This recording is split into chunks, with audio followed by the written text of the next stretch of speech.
CBS Sports welcomes you to Giant Stadium in the Meadowlands of New Jersey, where this afternoon the New York Giants play host to the Tampa Bay Buccaneers. Hello, everyone, and welcome. I'm Sean McDonough, and it's great to have you with us. Expectations weren't very high for the Giants this year, coming off their 6-10 season of a year ago, but that might have changed with their impressive win in Week 1 last week at Chicago. They beat the Bears 26-20. I'm joined by Matt Millen. The Giants went into action last week without some familiar veteran names, but they still do have Lawrence Taylor and Phil Simms, both of whom proved last week they can still play. Well, Lawrence Taylor showed what he always does. Vintage for Lawrence Taylor at the end of the game. Big play when you have to have it. Phil Simms came in, courageous as ever, stood in the pocket, had the nice throws, good completion percentage. He's really happy with Dan Reeves' new diverse offense, and he's really excited about having probably the 4 best receivers he's ever had. Meanwhile, Tampa Bay coach Sam White was excited about the start of the season until he ran into Kansas City last week at home and lost 27-3. And today they turn the offense over to Craig Erickson, making his first NFL start. Not the best thing to do when you're stumbling on offense, to turn around and hand it to a guy who's making his first career start in Craig Erickson. Now, Craig Erickson isn't really sure what kind of a quarterback he is, and that's a little bit of a problem for the Giant defense. One guy, though, who knows what kind of a player he is Hardy Nickerson, the new middle linebacker for the Tampa Bay Buccaneers. He's excited about playing in that 4-3, and he looks to have a big year. The Giants won the toss and elected to receive. Michael Husted, the rookie kicker out of Virginia, sent it down to the 7-yard line. Chris Callaway brought it back to the 19. That's where the Giants begin 1st and 10, led by Phil Simms in his 15th season out of Moorhead State. A veteran offensive line, although the left side didn't get much action in preseason. Elliott, a contract squabble. William Roberts, a health problem. Hampton and Bunch of the backfield, and as Matt mentioned, Phil Simms says Sherrard and Jackson are the best pair of wide receivers that he's had in his 15 years with New York. They give it to Hampton on 1st down. He's across the 20 and down to the 24-yard line in the arms of Reggie Burnett. Very inexperienced defensive line for Tampa Bay. Eric Curry, the 1st-round draft pick out of Alabama. Hardy Nickerson joins the Bucs this season. He had 14 tackles last week, along with Burnett and Thomas, the linebacking core. And Milton Mack is playing for the injured Martin Mayhew at cornerback this week. Mayhew sidelined with a knee injury. Here's Nickerson, who led the Bucs with 14 tackles last week against Kansas City. Hampton threw a big hole. He has a 1st down across the 30-yard line. Mark Wheeler tripped him up. And speaking with Phil Simms past couple days, the one thing that really stood out to him was the diversity of offense. And right there, this pass play showed you exactly what he said we couldn't get away from. Reeves brings in all this motion, brings in all the new pass plays, brings in the receiving core, but we cannot get away from the big running game. From the 31, 1st and 10 for New York.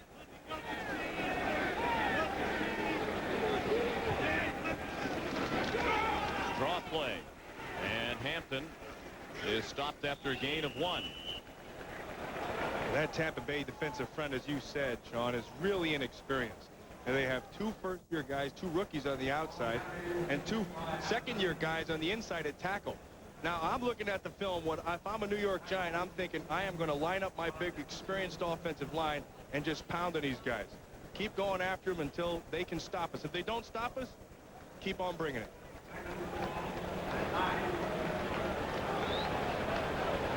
Jumbo Elliott at left tackle came to camp late after the contract pulled up, wound up getting paid about $2 million a year for the next 3 years.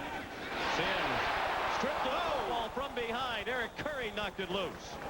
That's what they want out of that front. They think Eric Curry can make big plays. Eric Curry comes off the corner quick, just comes all the way around, knocks the ball a la Lawrence Taylor last week.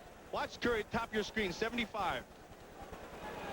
Now we watch Jumbo kind of floundering around in there, but Curry turned the corner, had his opportunity, slapped the ball away, and forces a 3rd down.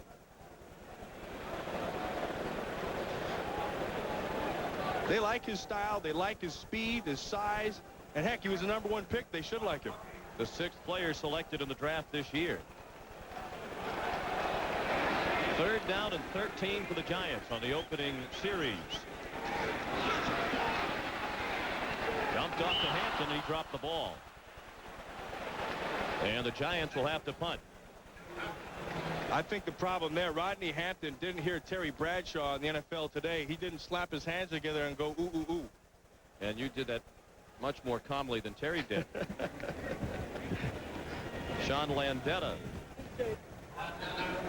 They had a problem with a punt that was blocked last week by Chicago, so they've replaced the up man, Jared Bunch, now charged with that responsibility. Gary Anderson, the veteran, waiting to receive the punt. Good kick by Landetta. Anderson had to go all the way back to his 16-yard line. Oh! And finally, he stepped out of bounds at the 32. Excellent return by Anderson, the 8-year veteran. No score. Tampa Bay on offense after this. National Football League start for the Tampa Bay Buccaneers. He came in relief of Steve DeBerg in the third quarter of last week's loss to Kansas City. He appeared in 6 games in relief last year. The offensive line for Tampa Bay, Rob Taylor replaces Charles McCray, the former first-round pick at right tackle. McCray ineffective last week. Reggie Cobb, a 1,000-yard rusher last season. Hawkins and Dawsey, speedy wideouts for Craig Erickson. They started the 33-yard line. It was a 55-yard punt by Landetta, a 15-yard return by Anderson. Erickson dumps it off.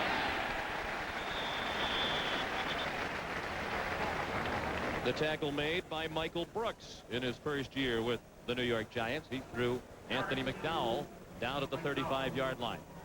An inexperienced defensive front for the Giants and a relatively new linebacker core with newcomers Brooks and Bailey. Philippi Sparks didn't play very well last week against Chicago. Mark Collins was the best player on the field for the Giants, in the opinion of Dan Reeves. Second down and 6. Sam White said they would come out with a short pass to try to get confidence. Cobb in trouble and managed to pick up a yard or two. It was Lawrence Taylor who forced the play and Michael Brooks who finished him off. Now, if you're Craig Erickson, I'm going Eric Dickerson. You're Craig Erickson. You're a new quarterback. It's your first start. What Sam Weiss did, he came out, he gave him a pass to get that first pass out of the system. But if you're a Tampa Bay Buccaneer, you have to run the football. That's what they've built this whole offseason.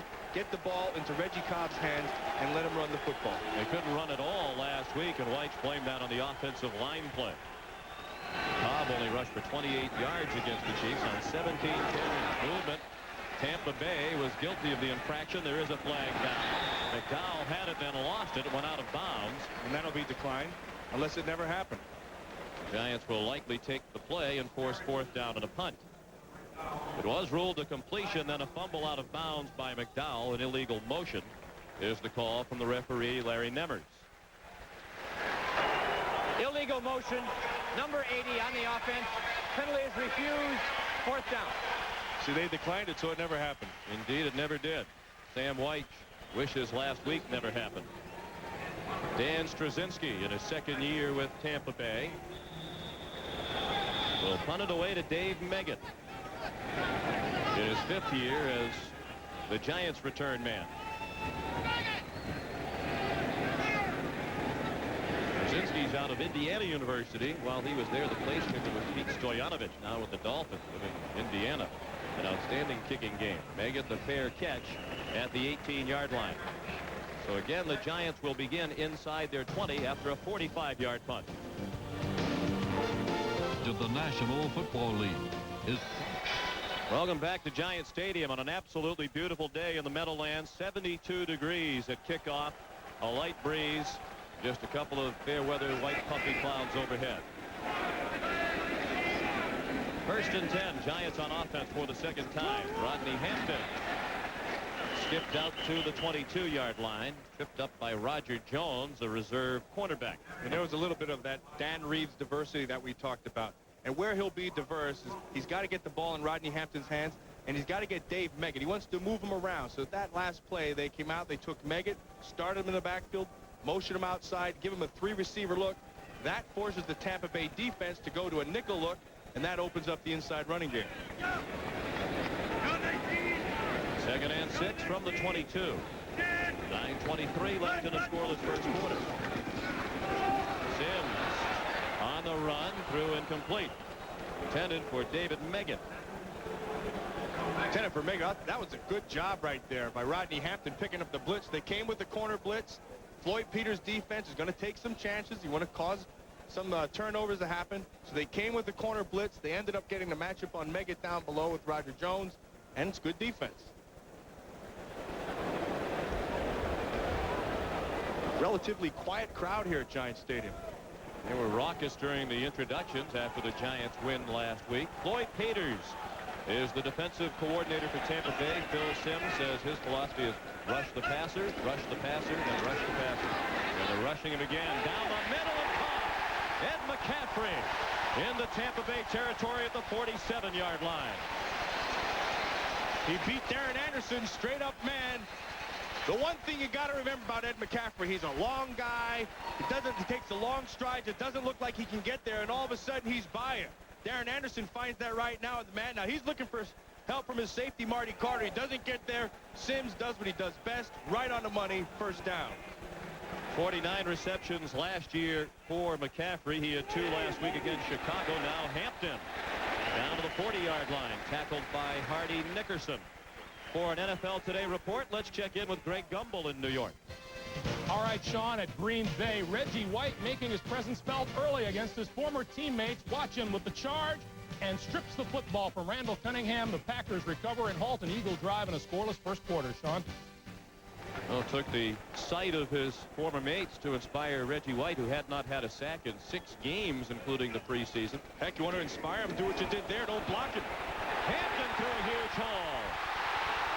And a touchdown-saving tackle made by Marty Carter. He tripped up Hampton at the 21-yard line. And Broderick Thomas could kick himself right now. That play should have been made in the backfield for a loss. Watch Thomas at the top of your screen. He has the play dead to rights. Hampton does a great job with his feet and makes the miss. And Elliott created the big hole. That's a gain of 19. The pass play to McCaffrey covered 31. A couple of big plays for the Giants. No score midway through the first quarter.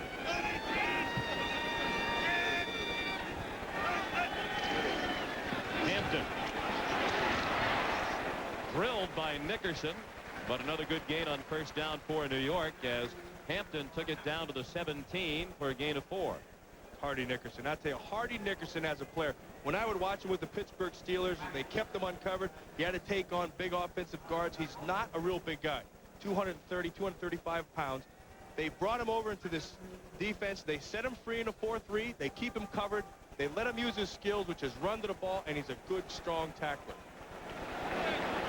In his first year with Tampa Bay, after 6 with Pittsburgh, he led the Steelers in tackles each of the last 2 years. Moving to the Tampa Bay defensive line, no flag. Sims with all day to throw. Wide open! Touchdown! Howard Cross.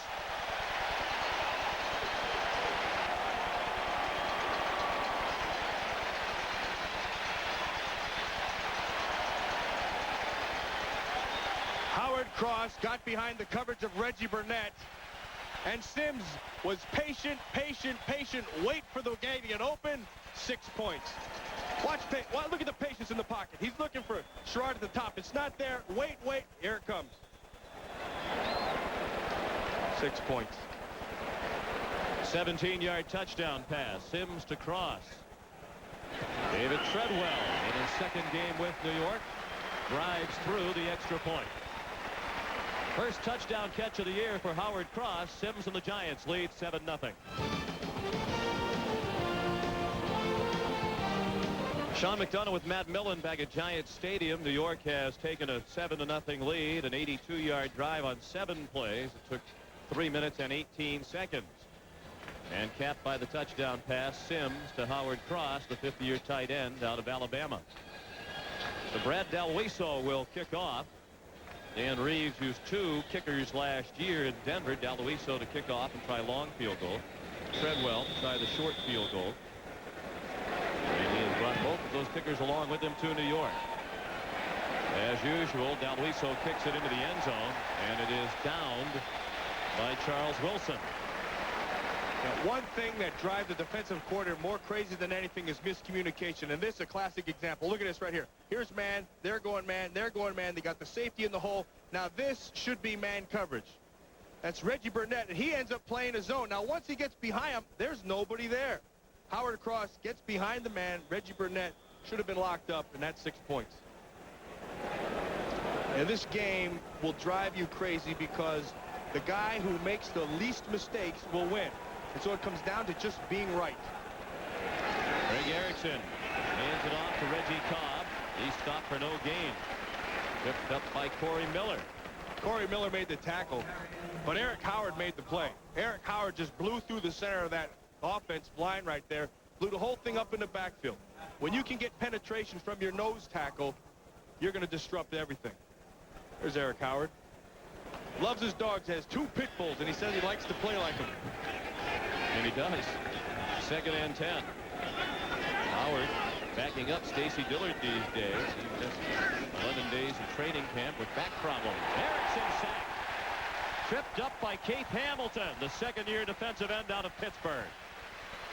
And they like Hamilton. They like the fact that he's big and strong. They would like to have him have more movement. Watch number 75 and Hamilton at the top of your screen. Now what he's going to do, he's going to come up. Now look, right there, work to the inside. He just powers Ian Beckles. They like his strength. They would like to see him have better movement, but I'll tell you what, they'll take that kind of power rush every time. His 5th career sack. 3rd down and 15 for Tampa Bay. Erickson with plenty of time, caught very close to a first down. The extra effort gets the first down. Lawrence Dawsey brought it out to the 35-yard line. But Greg Jackson hit him right square up, right in the face. And Dawsey did a great job of spinning, getting out of it, and getting the first down. Another case of being matched up man. Watch Sparks. He'll turn him over to the inside guy. Now Jackson's got to come up to make the play. Now he hits him right in the face. See that? Good job. Veering out of the way.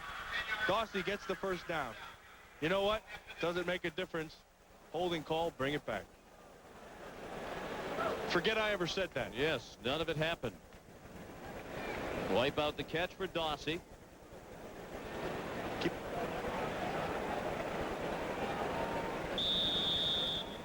One thing that Mike Nolan, the defensive coordinator of the New York Giants, told us was that they thought that the receivers of the Tampa Bay Buccaneers were coverable. They thought they could match up and run with them, and so far they've shown that. Tough spot for the quarterback making his first NFL start as Erickson is looking at 3rd and 22. Back at his own end zone. He dumps it off for Gary Anderson. He's driven down immediately. Philippi Sparks sent him to the turf at the 7-yard line.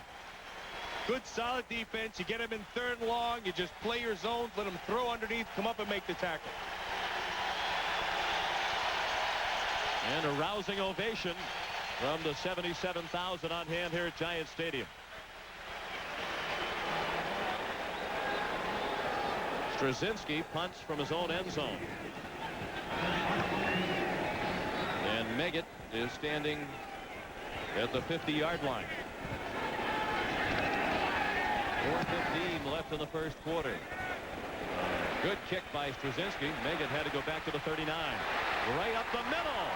And down at the 42 of Tampa Bay. Tripped up by Ed Brady, a special team standout for the Bucs. A 52-yard punt, a 20-yard return. We're back on CBS right after this.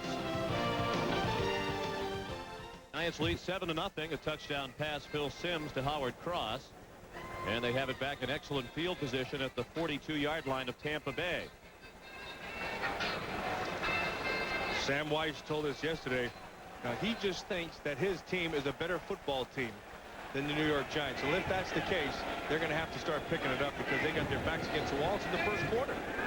Right out and said that yesterday. Said we will win tomorrow. We're a better team than the Giants. They don't look like it at the moment. Hampton, first down inside the 30. Tackled by Milton Mack. What does inexperience on the defensive line mean versus offensive experience? Now let's watch this right here. Watch Jumbo Elliott. Number one, he hooks. You cannot get hooked the end man line of scrimmage. That opens this huge lane right here for Hampton. He just takes advantage of it. Jumbo just gets a pancake on it, turns him over to the secondary. One of the worst things as a defensive back that you want to see is a running back with a full head of steam.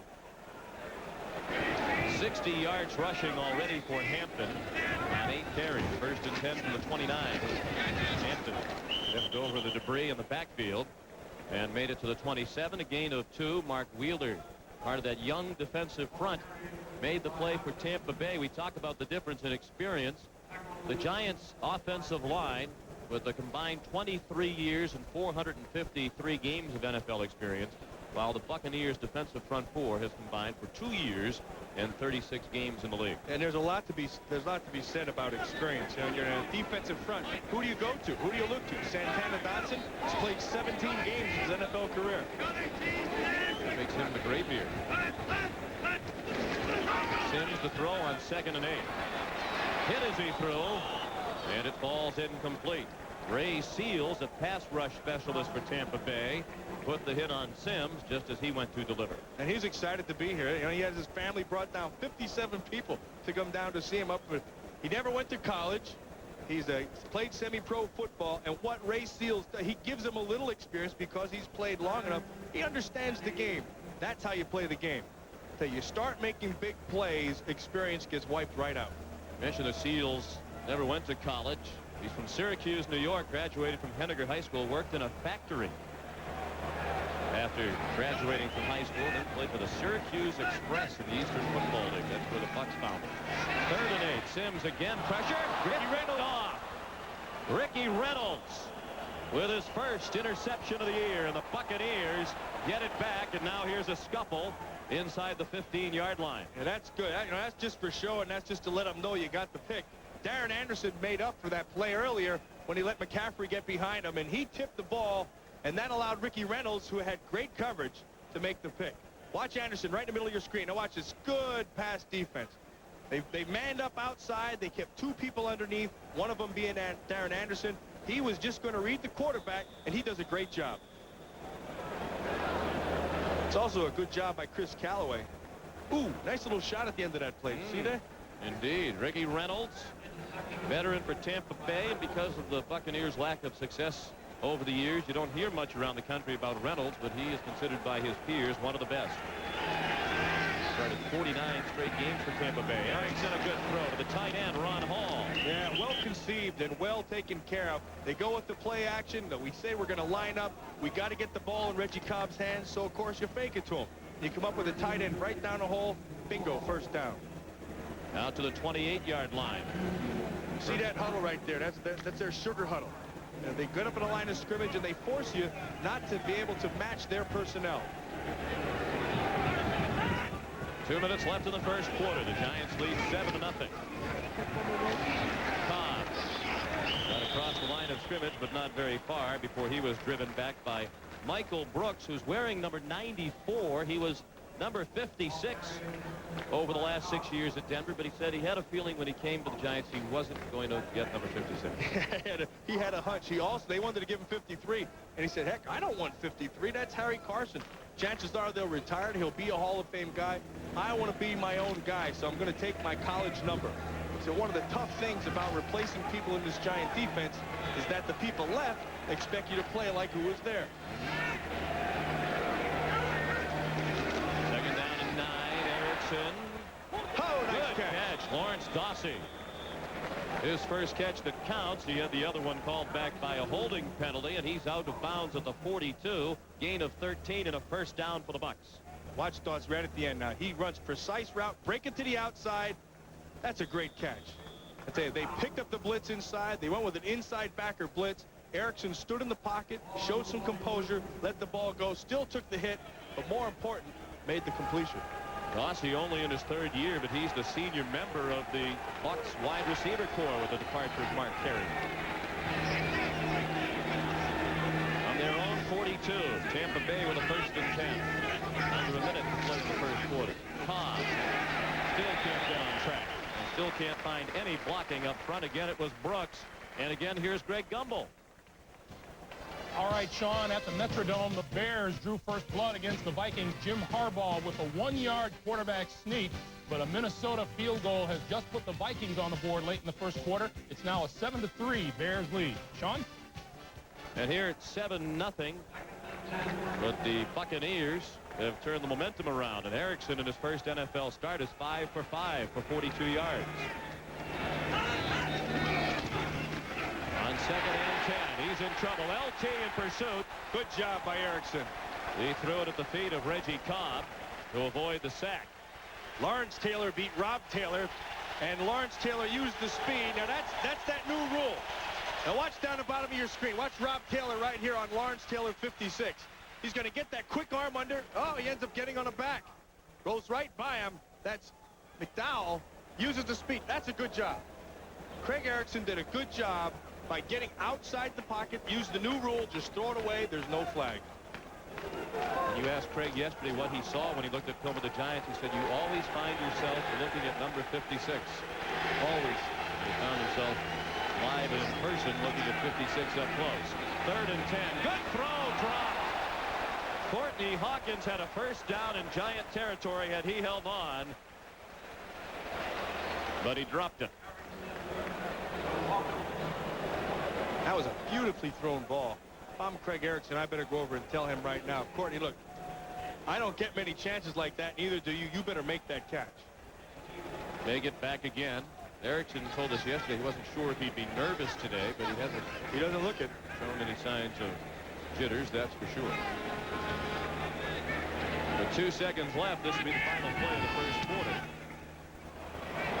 Short wobbly kick, Meggett with running room. And he brought it out to the 26. A 37-yard punt.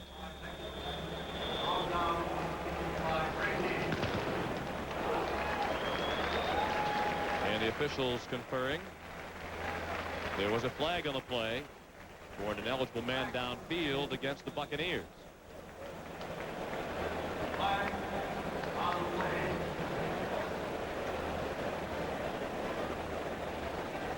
Mark Collins, the captain. Ineligible player downfield. 93 of the kicking team. Penalty is refused. First down. Demetrius DuBose downfield a bit too quickly. That is the end of the first quarter with the score. The New York Giants 7 and the Tampa Bay Bucks nothing. Sean McDonough with Matt Millen at Giant Stadium in East Rutherford, New Jersey. Today's game is being produced by Richie Zients and directed by Artie Kempner. And the Giant offense directed by Phil Simms. One of the first things Dan Reeves did when he arrived here at the Giants was to put to rest the quarterback controversy that had developed over the years between Simms and Hostetler. He said he had to make that decision very quickly because both Hostetler and Simms were free agents. And Dan told us yesterday the way Simms and Hostetler played last week demonstrated that it was a no-lose situation for him. Yeah, and Phil Simms also told us that if it didn't work out here, he was going to go join his old coach in a hurry. He's going to head to New England and join Bill Parcells. Very close to doing that. Simms 2 out of 6 to this point for a touchdown from the 48 yards. Giants begin at the 26. Here it punts. Powers his way across the 30. Tackled by Hardy Nickerson. Also in the play was Roger Jones. You know what I like this play? That usually you take Jared Bunch in the backfield and use him as a blocker. Now you give him in this set. See, here's the strength of your formation. So you line up to the strength, and now you're going to use your runner, Hampton, to block. Watch him come inside. He cuts the end right there. See that? Ray Seals, he cuts him, and that allows Bunch to get outside. Another example of mixing it up and being diverse in that offense. Gain of 5 for Bunch. 2nd and 5. Toss to Hampton. Big hole. He's close to a first down at the 37. Pelted down again by Roger Jones, who didn't play much last week in the opener, but he's been in on 3 stops already for Tampa Bay. Well, Hardy Nickerson is the guy that they want to get the ball carrier down with. And in the first quarter, he ends up with 3 tackles. You know what they're doing? They're finding where Nickerson is, and they're kind of running away from him. So Tampa has been coming in with the 6 nickel back, 6 defensive backs, and they're just going to run the ball right at him until they stop it. Was a first down. Picked up by Hampton. Giants lead 7-0. First and 10 at their own 37. Hampton again. And he wasn't touched, but he was 3 or 4 yards up the field. He went down at the 43-yard line in the arms of Mark Wheeler. Can't be surprised by this. What Phil Simms told us yesterday is, look, we are a running football team. We can't get away from it. They're doing that loud and clear. Now, there's different ways of getting the ball around, keeping them off balance. But look, you come down, you get 80 yards rushing. You're what, 2 minutes into the second quarter. And they're going to keep on doing it until it stops. 75 of the rushing yards. Bunch very close to a first down. He crossed the 46-yard line. Bunch has his own recording and publishing company, Showcase Records and Bunch Time Publishing. In his third season out of Michigan, his alma mater, upset by Notre Dame yesterday. Yeah, they took it on the chin. I was quick to point that out to him this morning too when I saw him walking in. And he had his game face on, so he wasn't about to respond, but just like to take those shots in. An average of 4.8 yards per rush last year, second highest among NFL backs. They don't give it to Bunch often. He does. He picks up a bunch. Trying to pick up the first down, and Hampton did as he pulled his way out to the 48-yard line.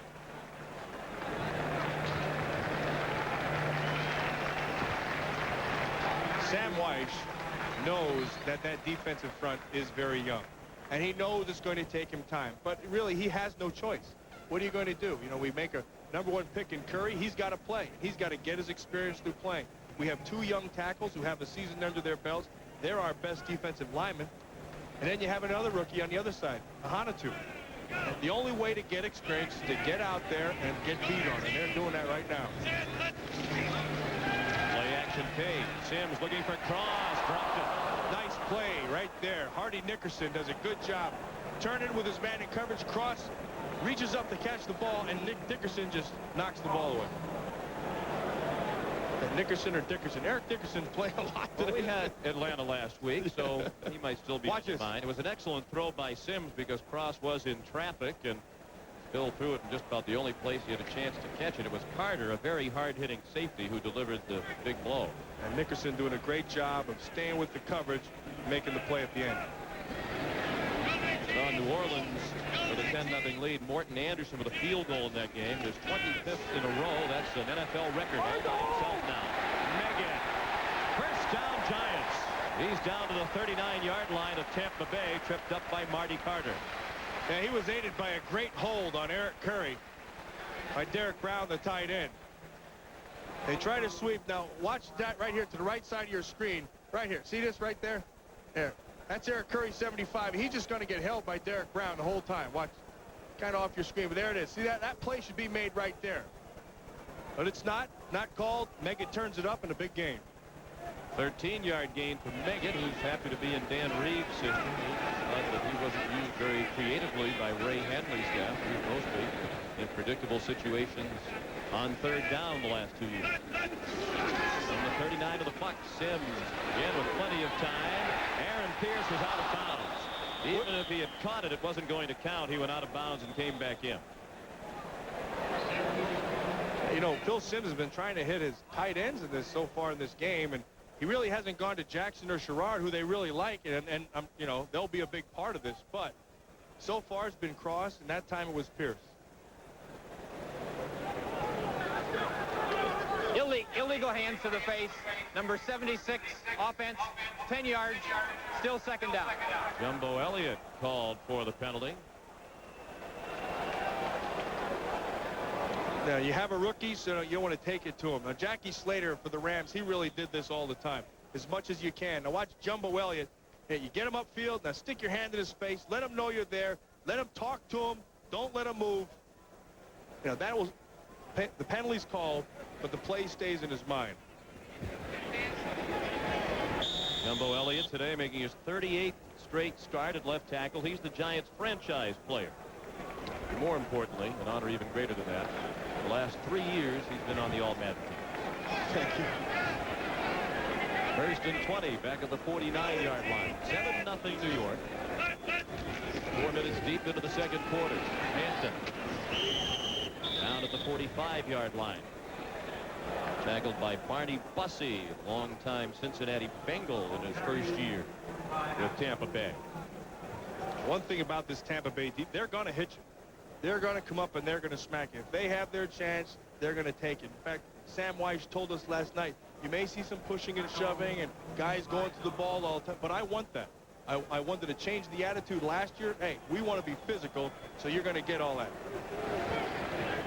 Bucks 5-11 last year under White in his first season. Great as head coach of the Bengals. Taken down 15. Sims pulled away from the pressure. Looking for Sherrard. Intercepted. Oh, he made the catch. Caught by Sherrard. Unbelievable. It went right through the defensive back, Joe King, and Sherrard wound up with it at the 3-yard line, a gain of 42. And if you would ask Phil Simms if he could have this ball back when it left his hand, he'd say yes. Now watch Sherrard, the out and up. He gets Reynolds. Look, here comes Joe King. This should be intercepted. How he missed it, I have no idea, but that's first and goal from the 3. Great job of concentration by Mike Sherrard. Well, he certainly faked me out the way the ball went right through him, and he wrapped his arms around it, but it was an imaginary pigskin that he caught, and good concentration by Sherrard to stay with it when it looked for certain that King was going to pick it off. Huge break for the Giants. First and goal. Hampton stuffed at the line of scrimmage. Roderick Thomas in on the stop. Nice tackle by Broderick Thomas. Right down here in the goal line. This is where you gain your character. They're going to knock it in. It comes down to smash mouth stuff. And this is what it's all about. You get that young defense, you crank it up, you start talking to him. And this man here, you know, he has as much experience in 5 years as anybody on that defense. So he's got to take the whole thing on his shoulders and show him how it's done. He's one of the few first-round picks in recent years who has flourished for Tampa Bay. When you think about they used the pick on Bo Jackson. Vinny Testaverde's not here anymore. Charles McCray is now a backup. They haven't done very well in the first round. Timeout, Giants. Drive upcoming. This drive has taken 6 minutes and 31 seconds. The Giants didn't do very well last week inside the 20. They got inside the 25 times and had to settle for 4 field goals, only 1 touchdown. Dan Reeves wasn't pleased with that, yet he knows he came away with the win. And that's all you really go out there. So if it's going to take 4 field goals to win the football game, we'll do it. But I'd prefer getting down here and punching it in. Dan Reeves wasn't the Giants' first choice to replace Ray Handley. They talked to Tom Coughlin at Boston College. Dave Wanstead, who went to the Bears. Dan said, as long as I wound up being the choice, that's all I care about. And he benefited from a 5-year contract at about $1 million a year. I'd like to not be one to do yes, that. I'd be the 3rd choice at that price. As Wellington Mara, the Giants owner, said, Vince Lombardi wasn't the Packers' first choice either.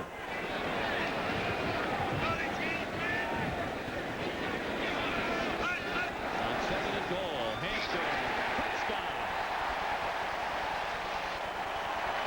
That is right out of Denver's playbook. As soon as I saw the formation, I knew exactly what they were going to try to do.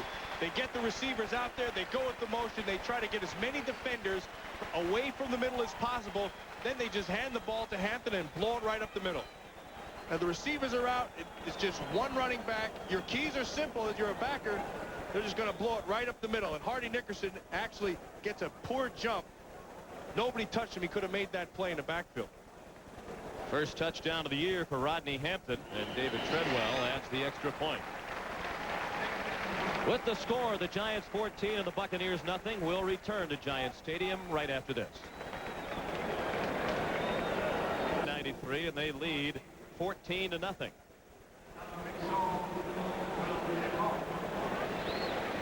Reeves in his first year with New York after 12 seasons as head coach at Denver. And Brad D'Aloiso kicked off for him last year with the Broncos. Will kick off for the 2nd time this afternoon to Gary Anderson. This kickoff is into the wind, not deep, but it is high. Charles Wilson started at the 11th, and he brought it out to the 26-yard line. Tripped up by Jesse Campbell, who sent Wilson up and over. Tampa Bay on offense after this. That offense, you know, and you spread it out. This is exactly what they did. Watch the receivers. They're locked up in man. That's -2 defenders. Now this guy is man right here. So that Callaway's going to come across. Now he's going to stop. What that does, he's hoping that Roger Jones will get in the way of the 2 defenders. Here's their read. He does get in the way. That tackle should have been made in the backfield.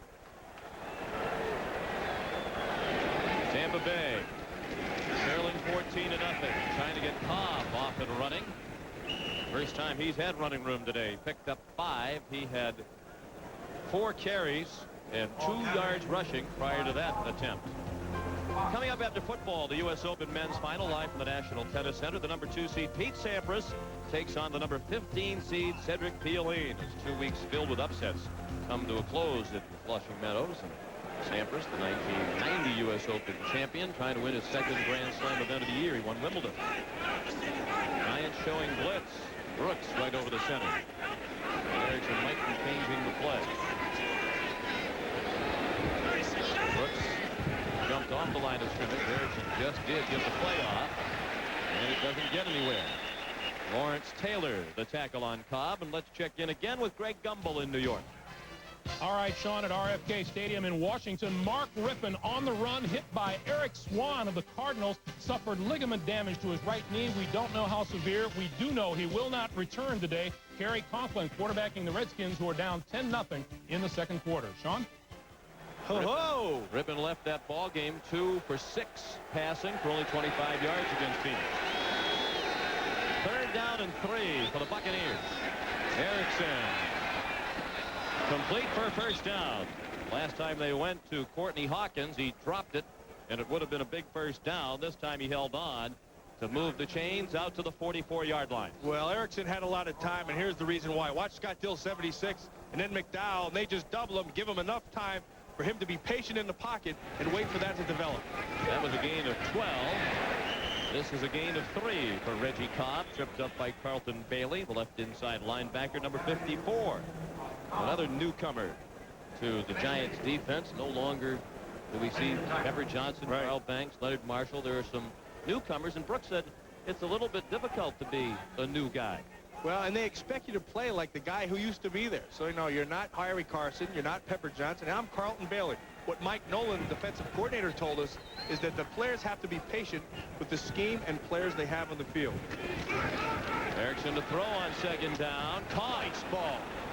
Excellent throw and a good catch in traffic by the tight end Ron Hall. Hall and Keith Jackson are the only tight ends with 30 or more catches in each of the last 5 years in the NFL. I'll tell you what, that ball was right on the money, and he hit him right square in the chest. It's Mark Collins who was shaken up on the play for New York. Tampa Bay will have it. 1st and 10 at the Giants 39 when we come back. He helped off the field. He's been a starter for the Giants since his rookie year of '86. He was a little bit woozy when he got up. Yeah, well, there's the reason. He caught the knee of Ron Hall right there, hit him right in the head. You know, you come to expect that as a defensive player in the National Football League.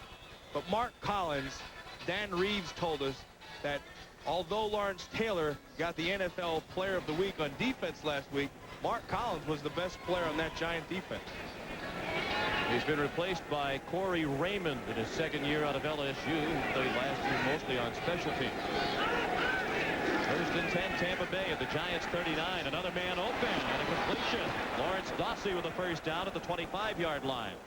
Olympe Sparks made the tackle, and now it's 2 very inexperienced quarterbacks out there for Craig Erickson to try to pick on. Yeah, well, he told us before the game that he didn't know what kind of NFL quarterback he would be. Well, let me tell you something. Through the first half of this football game, he is showing a lot. The one thing they like is that he was on a big-time program in Miami, and he's showing no fear.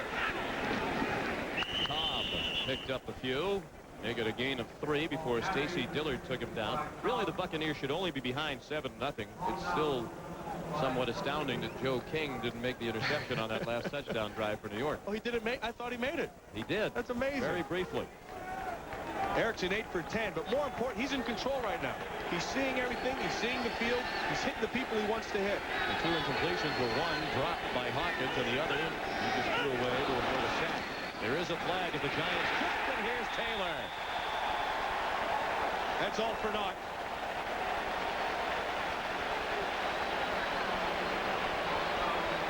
Welcome to the NFL, Lawrence Taylor style there, Mr. Erickson.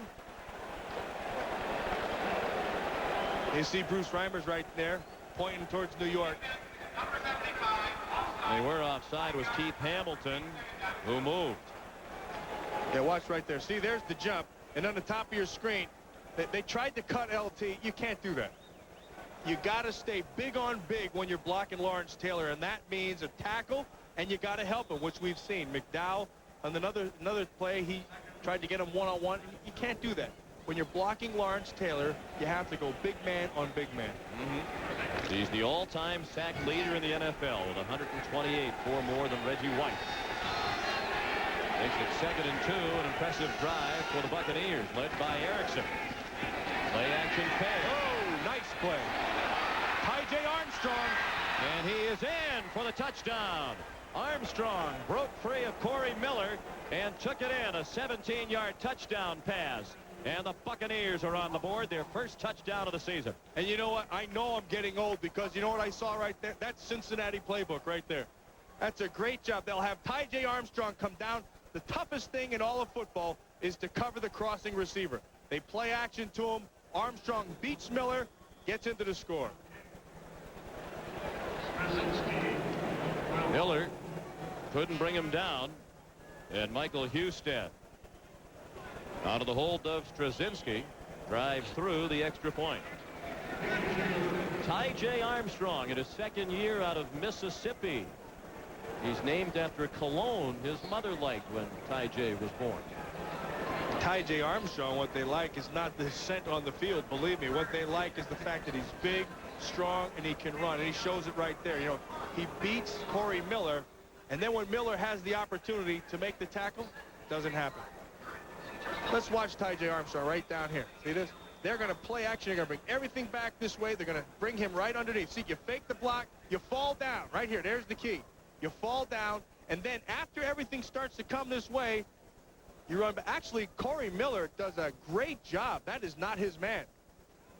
That wasn't his man, but he saw him and came back. And, you know, he gets beat for the tackle. Erickson given the start this week, not really because Steve DeBerg was awful last week, but Sam White said Steve DeBerg's going to retire at the end of this year. Craig Erickson and DeBerg are about equal in the preseason. We might as well give the playing time to a guy who's going to be here in the future. It makes good sense. Plus, he said he needed a spark. Well, I'll tell you what, that is a spark. Craig Erickson in this first half, he's shown he belongs here. He also shows that he can lead. And now you get to the sideline, guys want to be around him. You start to talk, you get a little confidence, and that's what you need. Excellent kick by Husted with the wind at his back, and it was down by David Meggett. We hope you'll be tuned to CBS Sports next Sunday. The NFL Today gets our coverage started at 12:30 Eastern Time, and appealing a lineup of games at 1 o'clock. Washington at Philadelphia, the Rams at the Giants, Detroit at New Orleans. Then at 4 o'clock, it's the Atlanta Falcons at the San Francisco 49ers. That's next Sunday here on CBS. All right, big series right here if you're a Tampa Bay defender. You got to stop them. They've been wearing you out up front. You got to stop them. Hampton. Gain 2. Tripped up by Hardy Nickerson. Those two guys right there, Hardy Nickerson, 56, and Marty Carter, 23. They'll make all the tackles on that defense. You know, last week, between the two of them, I mean, they must have had every play.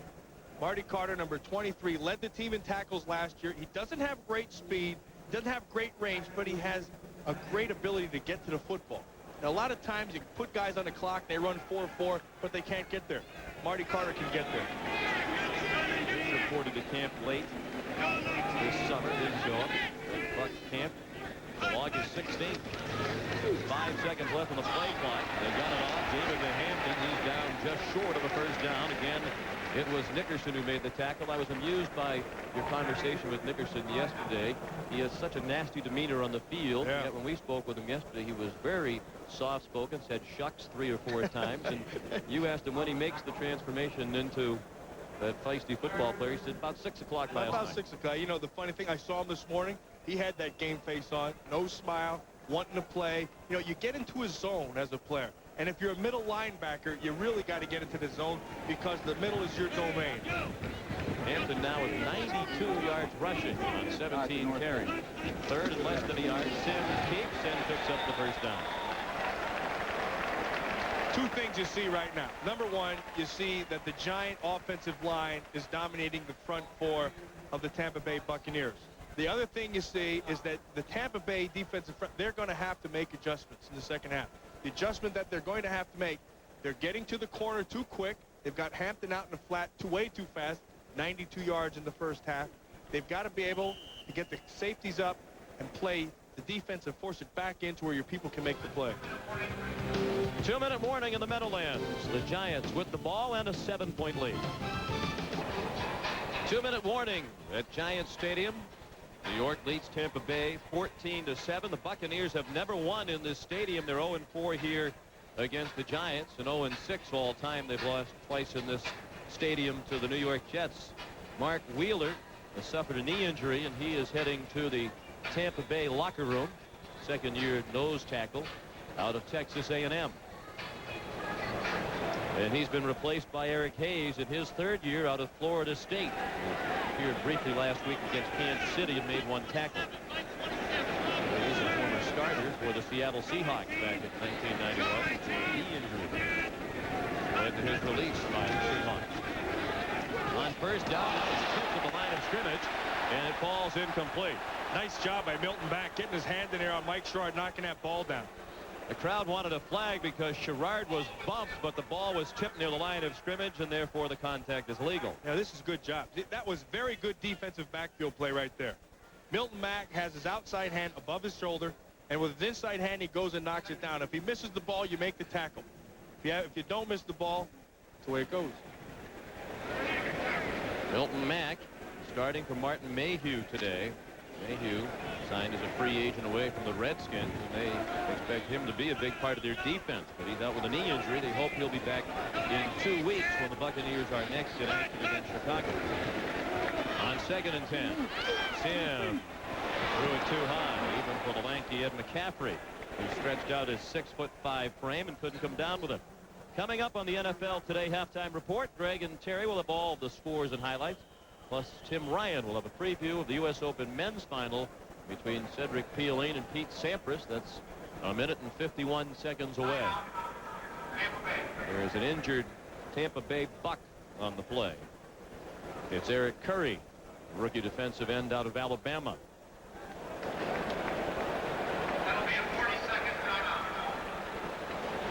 And Phil Simms takes advantage of the opportunity to chat with Dan Reeves. Phoenix now leads 17-0.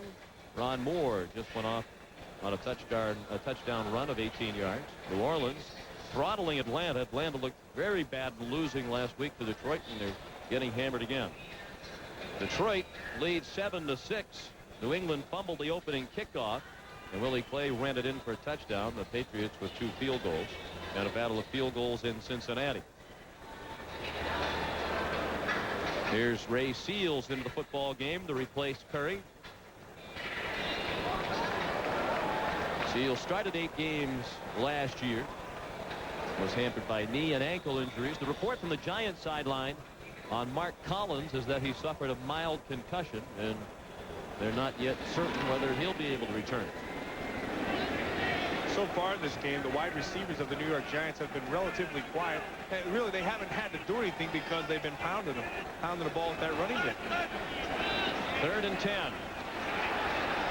Sims with all kinds of time has a receiver. First down. Mark Jackson into Tampa Bay territory. They'll spot him down at the 42-yard line. You get Sims, you buy him some time by rolling him out of the pocket. Let your receiver come back to you all the way across the field, find the open receiver and hit him. A gain of 23. Minute 22 left in the half. Sims too high. He was looking for Chris Callaway, and he airmailed him. Going back to the previous play, Matt, when we talked with Phil Simms yesterday, he said one of the things that he likes about Dan Reeves' system is that they have plays designed for just about every situation. He said, we have plays designed to pick up a first down when it's 3rd and 20, 3rd and 21. And he says, I feel confident that we can get that play just about every time. And that time they did. In fact, the other day he said, we were practicing 3rd and 20 situations, and he said, I couldn't believe they were coming wide open. Jackson was Wide open on the big gainer on 3rd and 10. Just did get the play off. A lot of time. And he throws it away. Allowed to do that. He had moved outside the tackles and threw it beyond the line of scrimmage. Santana Dotson applied the pressure with help from Broderick Thomas. Well, he had a lot of time. He got outside the tackles, and had he been sacked, it would have been a coverage sack. Sims had nowhere to go with it. They matched up man with the receivers down the field. He just threw the ball away. Only 4 completions, but he's already thrown for 114 yards. Another 3rd and 10. They picked it up a moment ago on the play to Jackson. Minute 13 left in the half. 14-7 New York.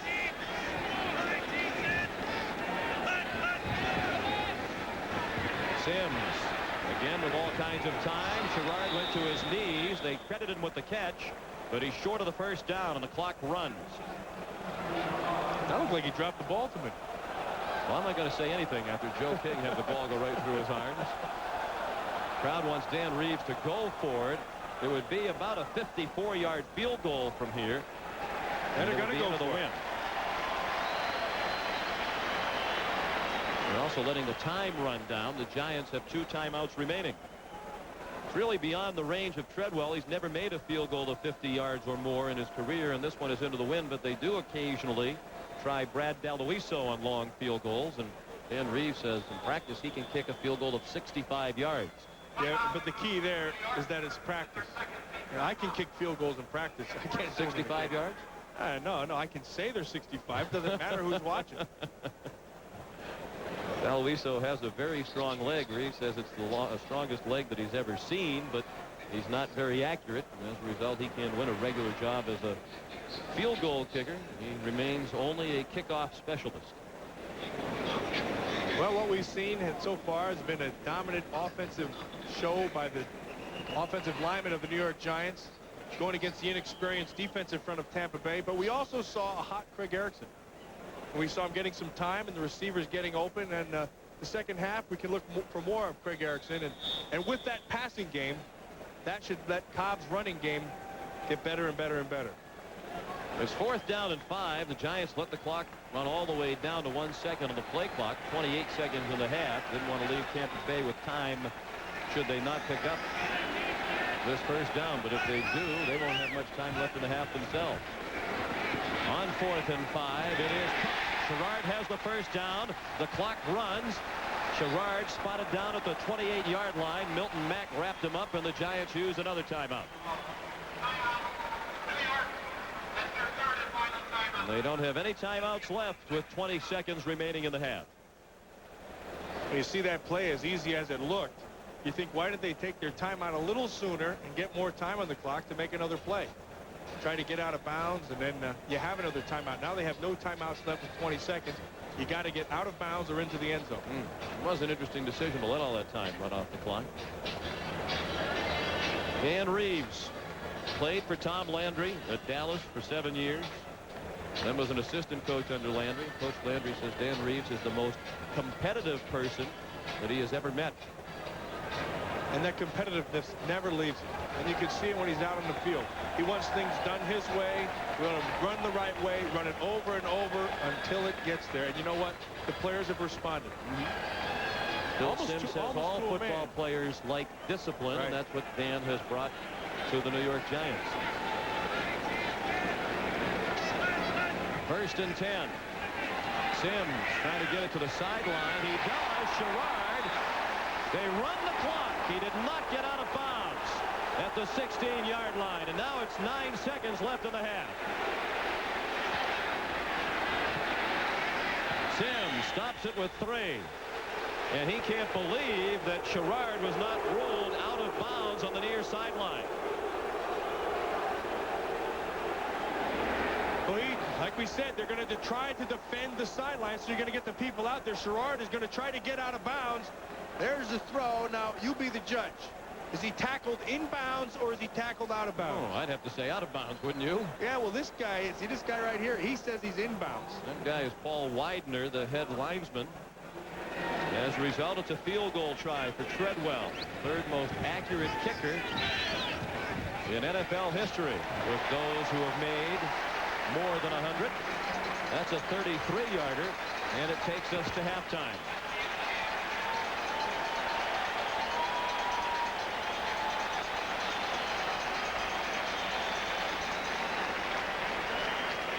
You noted the things that went well for Tampa Bay, particularly the performance of Craig Erickson, but it looks like they're going to have a tough time counteracting that advantage in physical strength that the Giants enjoy up front. Well, they've got to do something at halftime to stop the running game of the New York Giants. They just out-physicaled them, and they got to the corner. They've got to be able to do something with their safeties, their outside backers, so they can't get hooked and get out to the flat. Gone. And with the wind, he drives it deep into the end zone. Got to get on that. And they did. Wilson dropped it. Gary Anderson covered it. And the Bucs begin at the 20. We'll look at first half stats. The Giants doubled up Tampa Bay in first downs. They dominated in rushing yards and passing yards. But despite the statistics, the Bucs are in it. Yeah, the passing yard's kind of deceptive in that they got it at the end of the half. But, you know, Craig Erickson right here, he's really shown poise, he's shown patience, and that's what they're looking for this Tampa offense. I guarantee you that at halftime, Sam Weiss told them that they've got to come out and get points on the board to swing that momentum back on their side. They had it for a while in the second quarter. Erickson looking to throw to open the half. He's on target again. The fullback Anthony McDowell dropped after a gain of 2. Sam Weiss thinks McDowell's a very underrated player. Mark Collins made the tackle. That's good news for Giants fans as he's back in there. And he's not worried about getting stunned because he came up and he smacked McDowell right in the face. McDowell, you know, he spun on him and you know, got a yard or two, but Collins came up and smacked. This kid, they like his hands. They like McDowell's hands. They also like Mark Collins' tackling ability. And Reeves said that. Most quarterbacks don't tackle very well. They recover, but they can't tackle. Collins does both very well. Second and 8. Erickson sacked by Keith Hamilton. Second sack for Hamilton. Second job of power rushing, and the second time he ran over Ian Beckles, the guard. Watch the set right up here. See this? That's Hamilton. Now watch. He's a big, strong, powerful guy. No moves. Just run right through the inside. When you pass rush and you're going to power rush, you pick half the man and you run through it. And that's exactly what he did. Here's a 4th-round draft pick out of Pittsburgh after passing up his final year of eligibility at Pitt. 3rd and 15. Erickson, another deep drop, and That's he's the wobbler. high, and it is incomplete. Intended for Courtney Hawkins. 2 things at the end of that play. Myron Guyton did a good job of knocking it down, but Courtney Hawkins could have made that reception had he come back to the ball. He waited on the ball, and that allowed Guyton to knock it down. And Grant, that ball was not a good ball. It hung up there and it kind of ducked, but it could have been caught. And now Straczynski will have to punt into the wind. Meggett waiting at his own 39.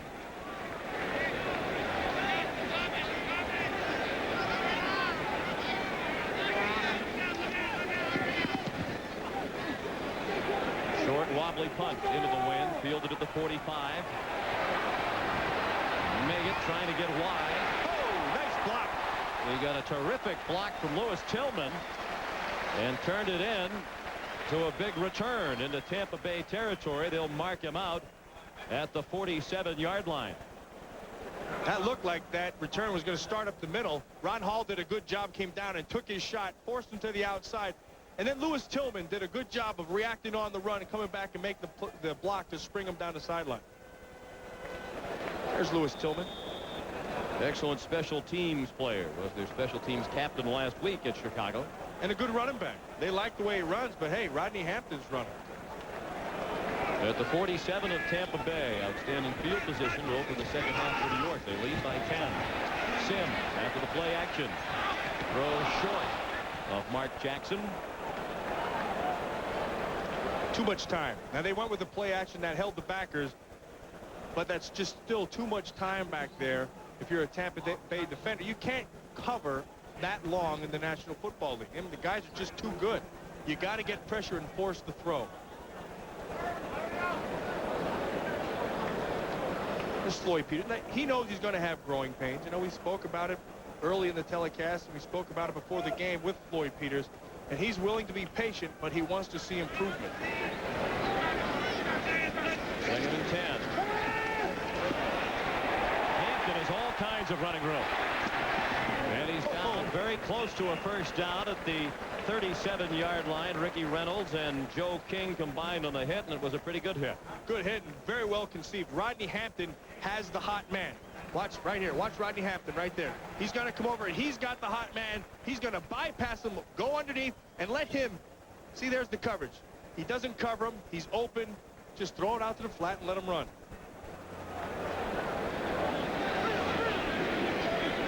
It was a first down. Picked it up by less than a yard at the 37-yard line. Played 2.5 minutes in the third quarter. The Giants lead 17-7. Hampton stopped at the line of scrimmage by the safety Marty Carter. And that's one of the adjustments we said that they had to make at halftime. You got to start getting your safeties up and getting more involved. Now, you hate that your safeties and defensive backs have to make the tackles, but watch Marty Carter right here.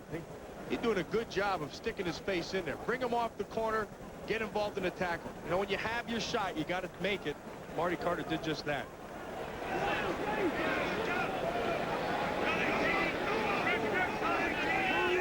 18 carries, 92 yards for Hampton. 2nd and 9. Sims again with time. And cross. Inside the 5, taken down by Joe King. Straight up man coverage. Reggie Burnett couldn't stay with Howard Cross. Got to his top side shoulder. Got the separation. That's a big play. He's going to come right to the right of your screen. Watch the ball. Burnett behind him by 2 steps. Cross makes the catch. And when you're in man coverage, you cannot take your eyes off your man, and you have to always work from the inside out. He didn't get it done. Well, it was Burnett who got lost when Cross caught the touchdown pass, and he was in no man's land again. Hampton slams into the line. Marty Carter again on the tackle coming off the corner.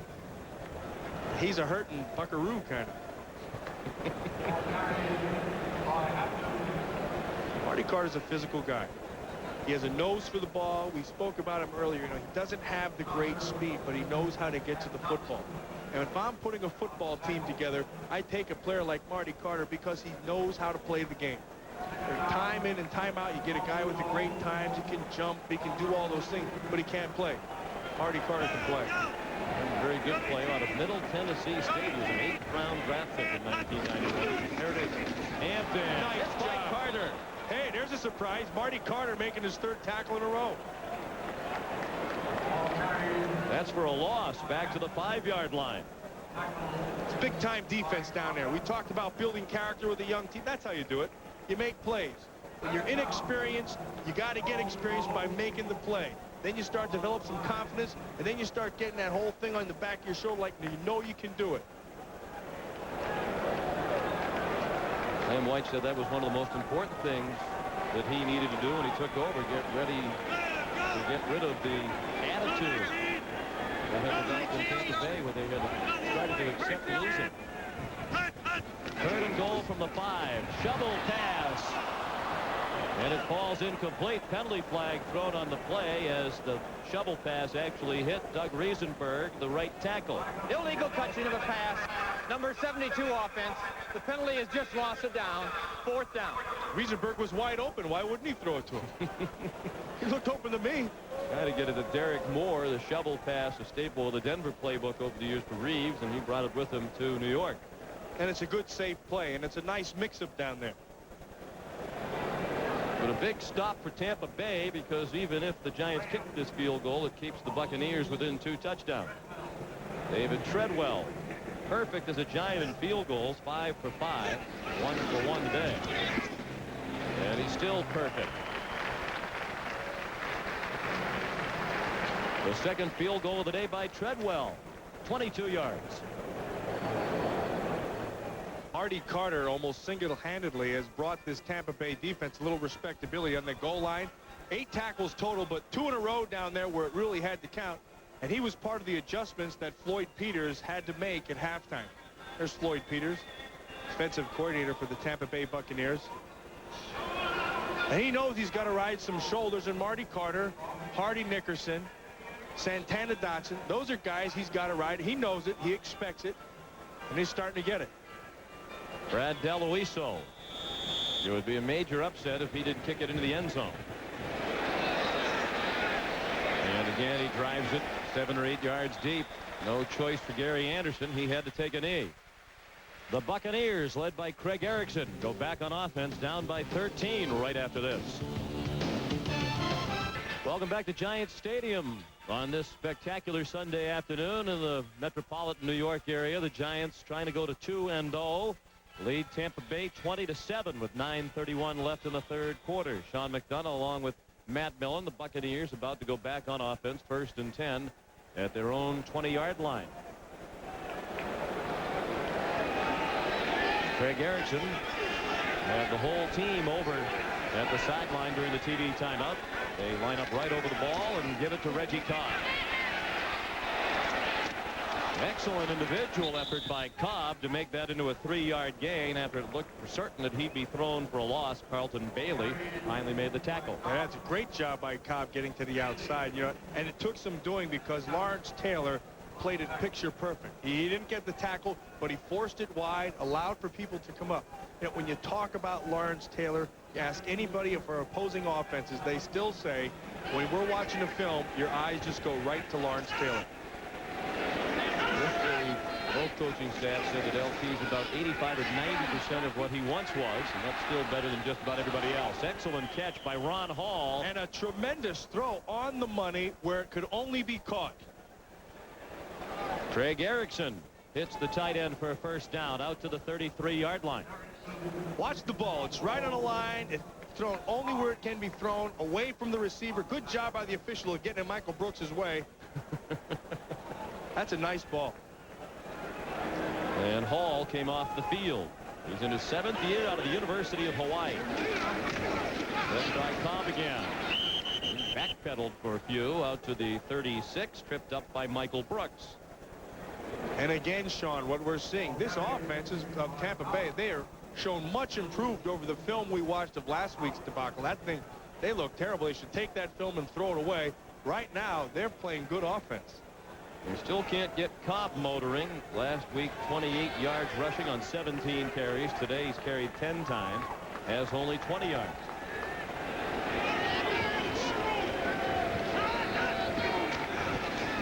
Play action fake to Cobb. Wide open, Vince Workman. First time he's handled the ball today. And he's out of bounds with a first down for the Bucs out at the 45-yard line. Good mix-up by Sam Weich's offense right here.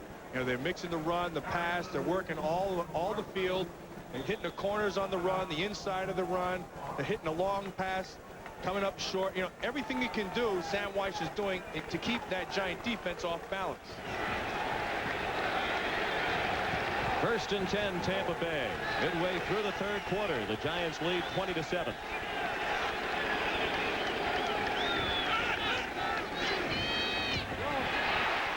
Incomplete. The pass intended for the backup tight end Ty J. Armstrong. They had a blitz on, and it was Corey Miller who spilled Erickson after he released the football.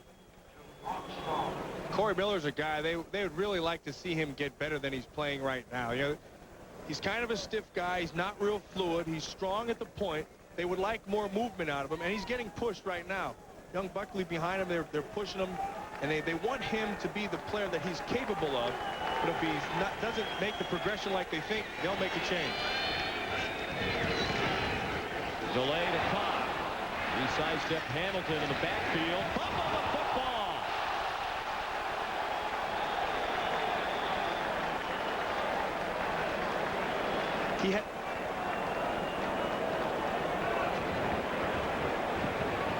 They're still sorting it out. Cobb There's again a fight. Forced to do it himself, and in that extra effort, he lost the football, and the Giants have recovered. There's a lot of fighting going on at the end of that, underneath that huddle. You hate to beat a ball because they're squeezing the heck out of it. And they might as well stop fighting because the officials have already indicated it's Giants football.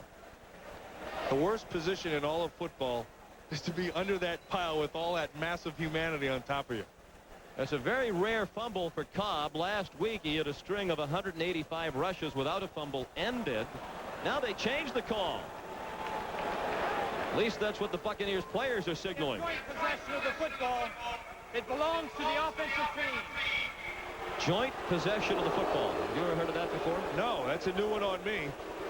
Is that like getting thrown out at first? The tie goes to the runner? I guess so. Tie goes to the offense in this case. Well, Dan Reeves has reason to be upset. Why did they signal it was Giants football? I agree with you. I completely agree. You know, they always told us once the official makes his call, that's over with.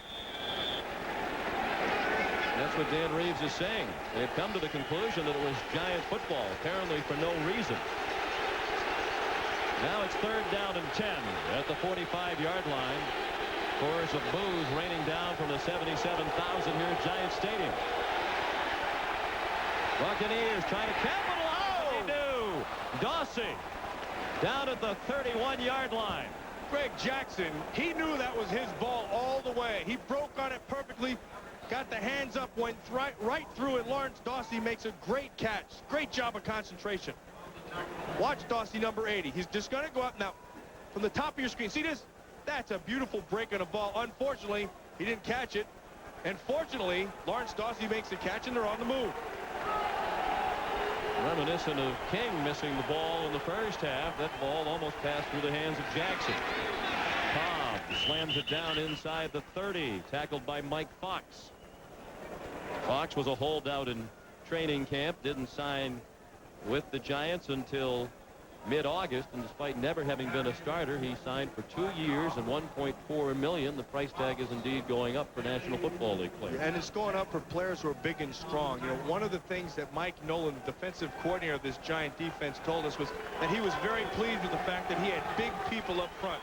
When he came from Denver, their biggest guy was 260 pounds and got pushed all over the field. That's not going to happen with this defensive down 3. On 2nd and 8, they hand it off to Wilson on a reverse. And Miller shirt tackles him and slams him down to the 25-yard line. Nice tackle by Corey Miller. Didn't allow himself to get put out of position. Didn't allow himself to get beat. Get his hands out, grab the guy, and just throw him down. You'll see him from the top of your screen. It'll be number 57. Now watch. Break down. Get your hands up. Don't let him outrun you. That's a good job. Wilson, one of the fastest Buccaneers at under 4.5 in the 40, but he couldn't outrun Miller to the corner. Big play here, 3rd and 4. Deafening roar from the sellout crowd. Erickson with plenty of time. On target. First down, Tampa Bay. Robert Claiborne with his first catch of the ball game. He had a lot of time. He showed good patience in the pocket. Here's the reason why. Lawrence Taylor's coming off the corner. Watch 56 on Scott Dill right here. See, they're going to keep somebody. See that? When you have Lawrence Taylor, you go big on big. And if it's still not good enough, you keep the back in. And that allows the time for the throw to be right on the money. So Craig Erickson has really shown poise here today. He's been tremendous in his first NFL start. First and goal from the 9. Cobb turns the corner. And he's chopped down inside the 5. Spot him down at the 4-yard line. It was Mark Collins who upended him. And you talk about a defensive back closing on the ball when it's in the air. That was a great example of a defensive back closing on the runner. Man, it looked like 6 points to the outside, but Collins, he just came from the inside and came up with authority and made that tackle. They really like his ability to hit, and in the National Football League, not too many corners come up and smack you. 2nd and goal from the 4. Erickson is 14 out of 18 for 152 yards and a touchdown.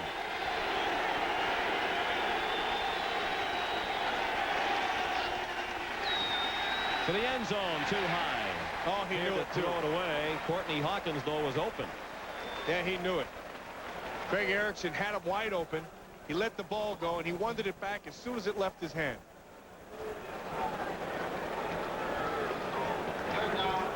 Only his 5th incompletion. Been a circuitous path to a starting quarterback role in the NFL. Out of the University of Miami for Erickson. He injured his knee preparing for the Hula Bowl, and that set him back a couple of seasons. 3rd and goal. just inside the 5. Erickson throws under pressure to Workman. He's down, lost the football, and got it back. Inside the 1-yard line, but not in the end zone. And now it's decision time for Sam White. And he's going to go for it. He's already sending blockers onto the field. A great throw, great catch. The mistake here is by Workman not getting into the end zone. If you're going to run this, hey, make sure you're over the goal line. That's a good catch and a great job of hustling to get the ball at the end. I like this. This is football right here, Sean. Indeed it is. Looked like Workman was down before he fumbled, but the officials didn't blow it dead. 4th and goal. Down by 13 in the 3rd quarter. The Buccaneers are going for it. And Erickson calls a timeout. Made necessary by the deafening noise.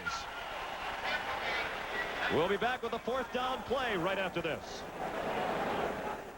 Giants Stadium, where the Tampa Bay Buccaneers are going for the touchdown on 4th and goal from the 1. They trail by 13 points with 2:29 left in the 3rd quarter. This will be the 14th play of the drive. The Buccaneers have taken 7 minutes and 8 seconds off the clock.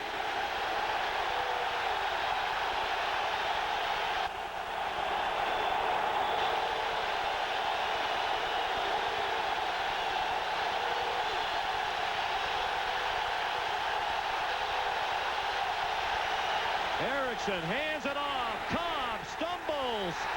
No signal. They're going to spot him down short of the goal line.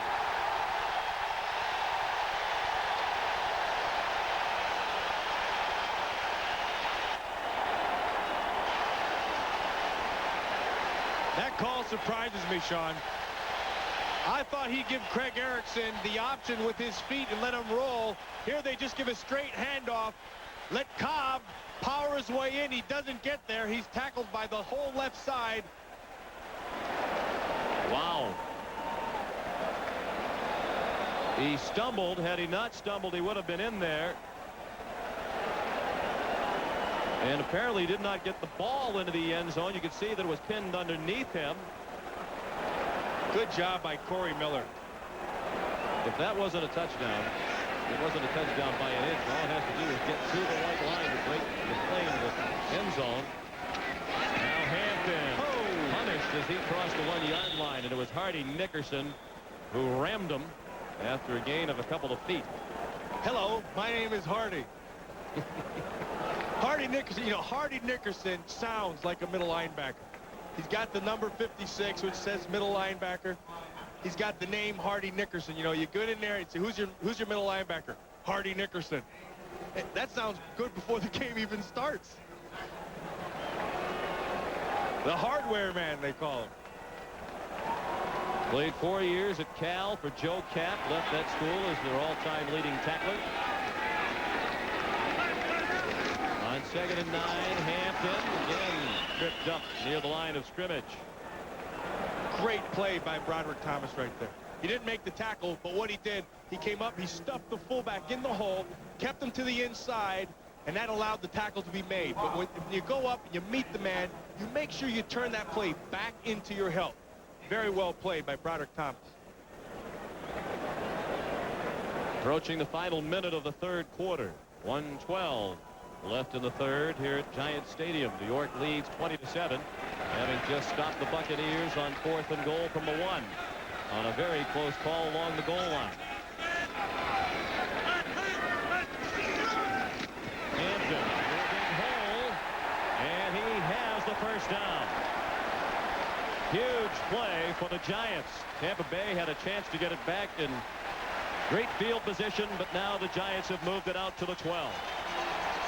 Sean, another good example of spreading the field with your receivers, opening up the middle of the defense and just running it right up the middle. That gets Hampton over 100 yards for the day at 102. On 23 carries, he's trying to become the first Giant running back ever to put together 3 consecutive 1,000-yard rushing seasons. Bill Moore is the only other Giant who rushed for 1,000 or more in 2 consecutive seasons. And they keep it on the ground on the final play of the 3rd quarter. Gain of 1 for Hampton. That is the end of the third quarter with the score: the New York Giants 20 and the Tampa Bay Buccaneers 7. Some of you will see Art Monk, a Washington landmark, in action next week here on CBS. Sorry, Sean, that just struck me. Jefferson, Lincoln, and Monk. What else can you ask for? Well, if you're a Tampa Bay fan, you could ask for Hardy Nickerson, who's played extraordinarily well again today. Washington is at Philadelphia, as you saw, at 1 o'clock next Sunday. The Rams are here at the Meadowlands to take on the Giants. Detroit's at New Orleans. And at 4 o'clock, some of you will see Atlanta at San Francisco. That's next Sunday. It begins with the NFL today at 12:30 Eastern Time here on CBS. Giants second and nearly 10. And at their own 12, first play of the fourth quarter, they lead 20-7. Cut it up inside, bounced off Dotson and picked up the first down. He gave Santana Dotson a shot. He lowered his shoulder, dropped it, spun. Santana bounced off him. That's 275 pounds of man right there. Watch Rodney Hampton at the end of this run. Santana Dotson will come from the inside out. Watch this right here. Boom. See that? Lower the shoulder. That's good hard running. Dotson couldn't get his arms free from the block of Bob Cratch. And Hampton bowled his way out to the 24-yard line. So the Giants have moved it from the goal line out to the 24, and they have it first and 10. 14-15 remaining. Hampton again hit by Hardy Nickerson. At one point, that defensive down front, the Tampa Bay Buccaneers, they're going to have to forget all we talked about, experience and all. You know, at one point, you're just going to have to play. You're going to have to go back to fundamentals, stay low, start with your stance, come out with your first step. You got to do the things right to get yourself in a position to have some success. 9 tackles today for Nickerson. After the play, I'd like to have your opinion on how deflating an experience it is to a defensive squad when the offense just gets stopped, as Tampa Bay did, on the goal line. Big spot. Sims under pressure. Dumps it off short to Derek Brown, the tight end. Is that deflating for the Buccaneer defense? You know, actually, it's tough that you got stopped, especially when you think it was a touchdown, as you and I happen to think. But on the other hand, you're going for it. You're all behind the decision, and you're ready to go. So if it doesn't happen, you don't have really time to think about it. You just get back out there and try to stop it. You know, in retrospect, they'll look and say, man, that just killed us. But right now, you don't have time to think about it. What they need to do right now is stop the Giants on 3rd down. 3rd and 5. Make it 6 at the 28-yard line. McCaffrey is open. And Anderson shirt tackles him with help from Roger Jones. But it's another 3rd down pickup of a first down for the Giants. This time Ed McCaffrey from Phil Simms. And another big play for McCaffrey, and another job of Darren Anderson not being able to get there quite in time. Ed McCaffrey does a good job of getting open. You underestimate his speed, you underestimate his size, and the guy can catch the ball. That was a 14-yard gain for McCaffrey, who was a biology major at Stanford. He plans to attend medical school when his football days are over. Numbers starting to get better for Phil Simms. He played more than 2.5 minutes in the fourth quarter. The Giants lead by 13, and they're marching upfield. Hampton thrown down by Reggie Burnett, the second-year outside linebacker from Houston. This Giants offense, they've really played on all cylinders today. You know, they've blocked well up front for the run. They've blocked well up front to give Simms the time to throw.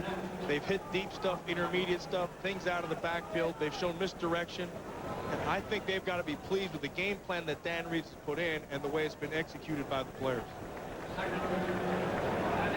Gain of 2 on the 9th play of the drive. They're moving the ball and chewing up valuable time.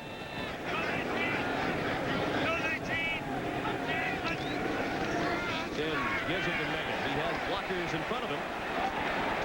And Nickerson made a nice play to force the issue, and he was tackled by Barney Bussey. If Barney Bussey ends up making a tackle again, Hardy Nickerson does a good job coming inside, making the guard miss him and tripping him up, allowing Bussey to make the tackle. Watch Hardy Nickerson right here, number 56. He's going to come all the way across the formation. Then you're going to see Bob Cratch, 61, the pulling guard, come to the top of your screen right there. Make him miss. See this? Make him miss right there. Boom. Go underneath. That's excellent job. See, he makes the play. He doesn't make the tackle, but he made the play. And another third down for the Giants. Sims throws on the run too high for McCaffrey. Another ball that wasn't a very good spiral from Sims. He told us yesterday his biggest complaint about life in the NFL in 1993 is that the balls are too slippery. In fact, he told us that he spoke to Commissioner Tagliabue about that. And he said, can we do something about the balls? What's wrong with the balls? He says, you know, you get a light one, it's no good. You get a dark one, that's good. Every time you walk out there, you're looking at the ball, you know, you don't know what you're getting. Not like baseball where they allow the players to rub up the ball. Make them less shiny and slippery for the quarterback. Vendetta fielded a low snap and hangs up a high punt. Anderson lets it bounce, and it's downed at the 4-yard line. Excellent job by Philippi Sparks, and a terrific punt by Landetta. 48 yards, no return. Bucks on offense after this. Cobb's knee is going to show up right in here, and then watch the ball. The ball does not cross the plane. See that right there? See that? Down. Knees down there, And the then ball the ball goes forward. is not over. Yep. That's a it's good over call by now, the but his knee is down by that point. It was a good call. And it's 1st and 10 for the Buccaneers. On offense for the first time since the goal line stand. Erickson threw it away from the end zone as he was under pressure. Looking for Reggie Cobb. Tonight on 60 Minutes. Sick of repeats? So are we. You have to go to prison. You don't want to go where Mike Wallace went. That brand new story is tonight on 60 Minutes. Then it's the season premiere of Murder, She Wrote, and the CBS Sunday movie Sherlock Holmes Returns. That's all tonight on CBS. 10:37 remaining in the 4th quarter. Giants lead 20-7. 2nd and 10 for the Buccaneers. On the draw to Vince Workman. One of the very few times today running room for a Tampa running back. Workman very close to a first down at the 14-yard line. They like Vince Workman. That's why they went out and got him from Green Bay in the offseason as a free agent. There's not enough balls to go around. They're going to hand it to Reggie Cobb all the time. This guy can run. He's a good instinct. He's one of those guys who likes to get out on the field, visualize things. Did a good job in this. Brings up 3rd and short. That's the longest run of the season for Tampa Bay. A 9-yard gain. They're just short, 3rd and less than a yard. Under 10 minutes to go, the Buccaneers desperately need to pick this one up. Workman. And they took too much time to get it off. Whistles were sounding as Workman took the handoff. That is a critical error.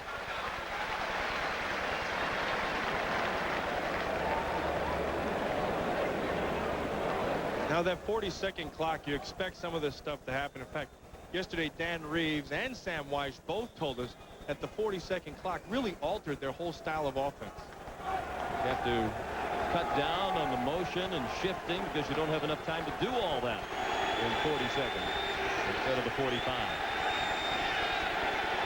Down to 10 seconds on the play clock. Erickson dropped back into his own end zone, has all day to throw, and too high for Workman. He started to get nervous feet as he knew he was in the end zone for an eternity.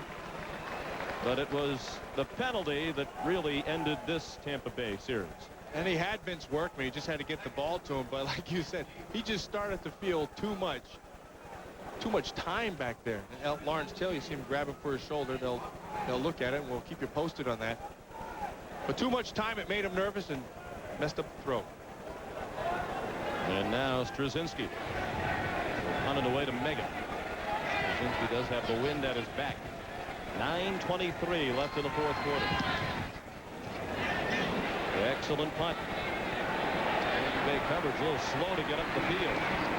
And Megan is taken down at the 46-yard line of Tampa Bay. Tackled by Derek Brownlow.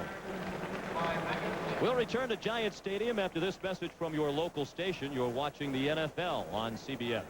The top of your screen right there. Boom, right there. That's Mike Fox. So he got a stinger in that shoulder. from his own man, Mike Fox.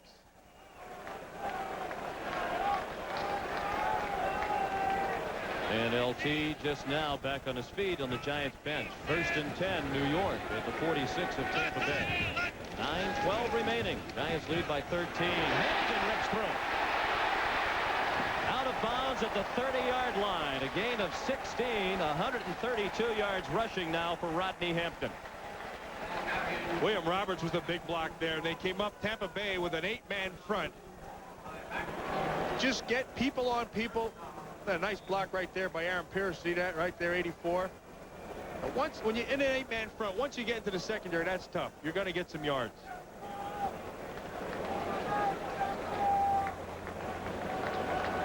Everybody's blocking somebody. I mean, there's blue jerseys are on, white jerseys all over the field, including the receivers. 1st and 10 at the 30. They stay with Hampton. And he's thrown for a loss of a yard by Reggie Burnett. At this point of the game, if you're a Tampa Bay defender, you know exactly what the New York Giants are going to do. So you just got to load it up and get ready for that run. Be as physical as you can. Again, it gets back to doing basics. Start with your stance, stay low, do all those things.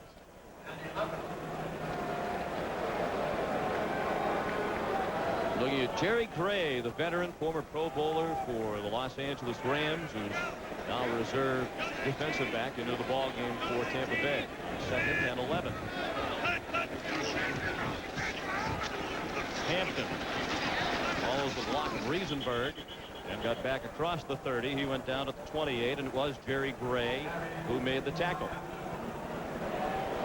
Well, when you get put in a game and they say, look, get in there and make some plays, the best thing you do is come up and make the play. Jerry Gray's been there 100 times. He knows how to play this game. He understands what filling in for, coming off the bench. He's been a starter. He's been to the All Pro Bowl. He's been an All Pro. He understands this kind of football. You don't want to be in this position. They're just going to tee it up right now and just pound it down your throats and dare you to stop it. And they're milking the clock. 7:15 remaining now. Then the veteran took the play clock down to 2 seconds. He was hit as he threw, nearly intercepted. Milton Mack, and he picked it off, had nothing but clear sailing for 70 yards down the sideline. Sims got forced, and then he let go of a bad pass. He was lucky. Watch the pressure.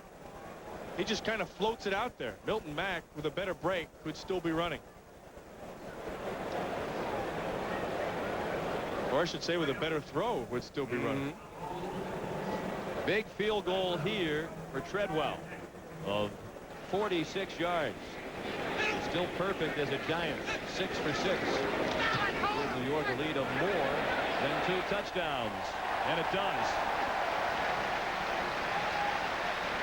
With each kick, he makes Dan Reeves' decision to let Matt Fargo look that much better. 23-7 New York.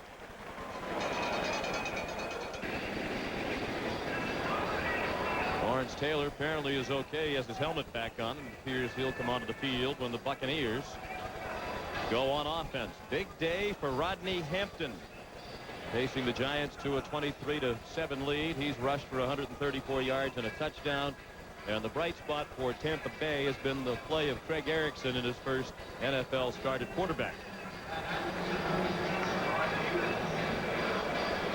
Twice as many total yards for the Giants than the Buccaneers. And Aloiso will kick off. With 7:03 remaining. A lot of work for Tampa Bay to do in a very short period of time. Even into the wind, he drove that 6 yards deep into the end zone.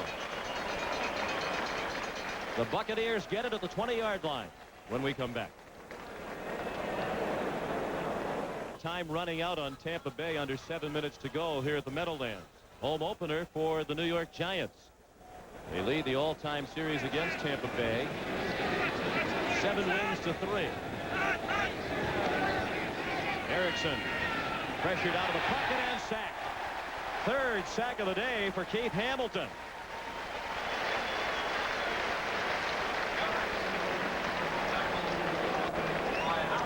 There's Mike Nolan right here. See this guy right here? That's Mike Nolan, defensive coordinator for the New York Giants. And he knew he was going to have some changes in personnel here. He knew he was going to have to do a lot of teaching. He felt like the most important thing he could do was get out there and communicate with his players, so there was good communication and everybody was on the same page. Rolling just rave reviews from the Giant players we talked to yesterday. Erickson throws, good throw, and a first down. Out beyond the 30 goes Lawrence Dawsey. Has now caught at least one pass in 31 straight games with his efforts today. Sean, you and I heard that Craig Erickson's arm wasn't a big-time arm, but I haven't seen that today. There's a note in the New York Times this morning. It said that Erickson is considered to have one of the weakest arms in the NFL. That is clearly not true. He throws it up for grabs, and it's incomplete. He had to throw it because Lawrence Taylor was in his face, and Dawsey couldn't come up with it as he had the jump ball with Mark Collins. Now, Lawrence Taylor does what Lawrence Taylor only can do. This guy never stops playing the game. Ball's away, let me run. Got time, I'm going to stop the time. He's been doing that for 13 years in the National Football League. You know what? It looks like he's as good as he's ever been. Now, Mike Nolan says when you're watching Lawrence Taylor, he doesn't have the every play speed that he had, but when he's got to turn it up, he's still the same old Lawrence Taylor. And we've seen that in each of the first two games of the season for the Giants. Erickson deep over the middle and incomplete over the head of Courtney Hawkins, who was well covered on the play by Myron Guyton. And how important is Lawrence Taylor to the New York Giants? Well, you know, watch the offensive line, and they're going to let you know how important he is. Scott Dill, 76. Bruce Reimers, Vince Workman. 3 guys on him because they know he can still do what he's always done. Taylor went down last year in the 9th game versus Green Bay with an Achilles tendon injury. Well, he says he's just now regaining his confidence, but that leg is fine underneath him. Interesting call on 3rd and 10. They went to a draw play to Vince Workman and got absolutely nothing, and now they'll have to punt.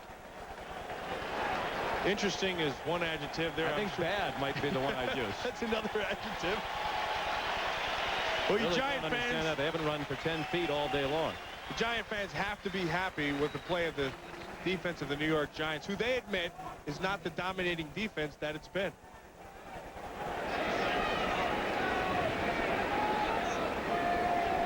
Low snap, fielded by Straczynski. And another good punt. Megan.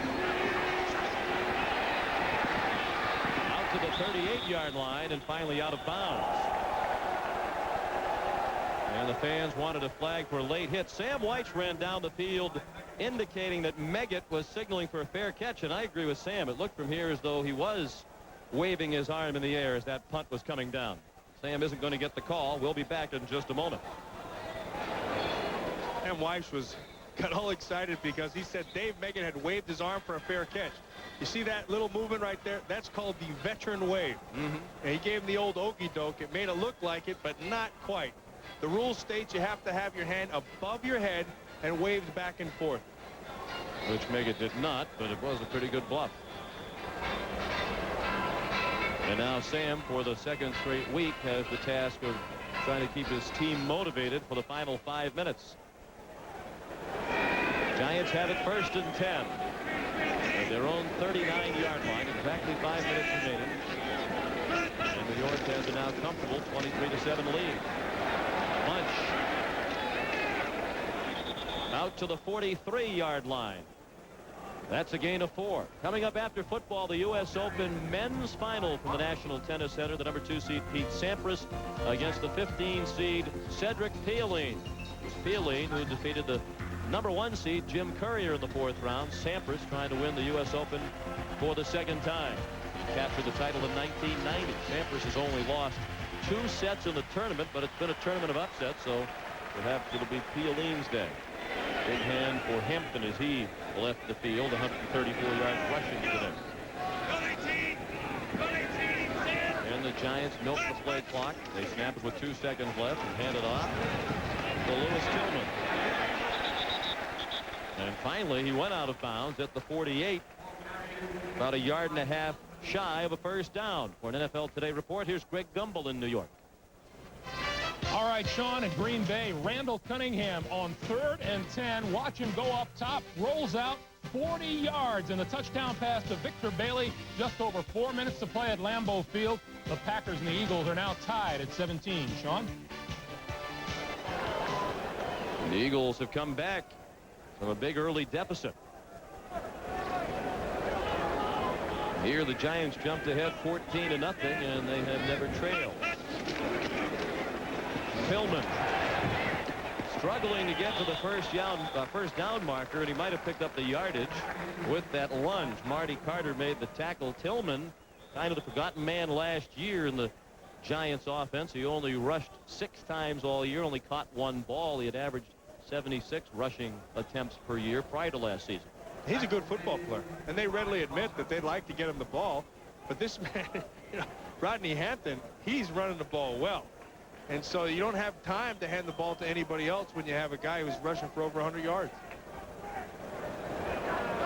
And with the effort, Lewis Tillman, the 5th-year running back out of Jackson State, gained 4 more downs for Dan Reeves.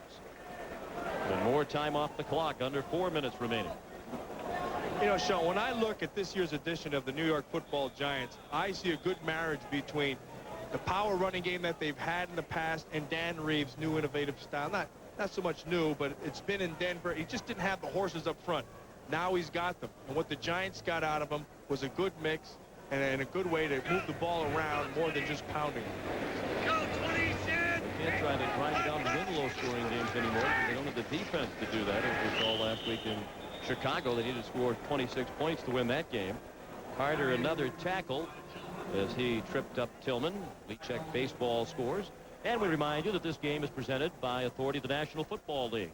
And this CBS telecast is intended for the private use of our audience. Any rebroadcast or other use of this telecast without the express written consent of CBS, the New York Giants, or the National Football League is prohibited. There's a man who plays hard every single play. Play in, play out, close game, not a close game. He's done it from the time he got in, and he's still doing it. Quickly as this game has been played, about 2.5 hours, he might have time for some golf this afternoon. He's a 4-handicap golfer, an absolute golf fanatic. LT, perfect day to tee it up. And I saw him Friday afternoon after practice, and he had his golf shoes on, ready to take that swing. And Giants are going to take a swing. They have the Rams next week. Then they're open. Buffalo, Washington, Philadelphia. That open will be good. They have a chance to be 3-0 going into that Buffalo game. If they can beat the Rams here at Giant Stadium next Sunday. In a game many of you will see here on CBS. Dan Reeves, in his first year with the Giants, some of the Denver players, particularly John Elway, have taken some shots at Dan Reeves, said he was too intense, that it was time for him to go. And even Dan agreed after 12 years maybe it was time for a change of scenery. But if he was so intense, I wonder why Mark Jackson and Michael Brooks, as free agents with choices, decided to follow him here to New York. He couldn't have been that bad a guy, or they wouldn't want to play for him. I never understood how you can say somebody is too intense to play in the National Football League. You cannot have enough intensity, and it filters down from the top to the bottom always. 3rd down. Tampa Bay used a timeout to stop the clock with 2:40 remaining. Giants need 7 for a first down. Shovel pass. Derek Brown, first down. Flag thrown late. Brown down to the 35-yard line.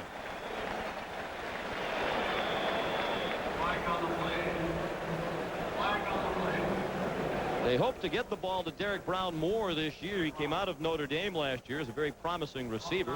Flag is against the New York Giants for a man downfield. And Brown only caught 4 passes all of last year. Well, they were ineligible lineman on the offense, number 66, downfield, 5 yards, repeat 3rd down. William Roberts, the man downfield. And that's kind of a funny play because it kind of looks like a run, but it's really that shovel pass underneath. Brown right there. They'd like him to be a more all-around football player than he is right now. At tight end, he's a receiver. They need him to be a better blocker. And when you're running the football like the Giants do, you got to have a blocking tight end. He's not quite there. He's going to need some time, and that's what they'd like him to do. They'd like him to be more all-around.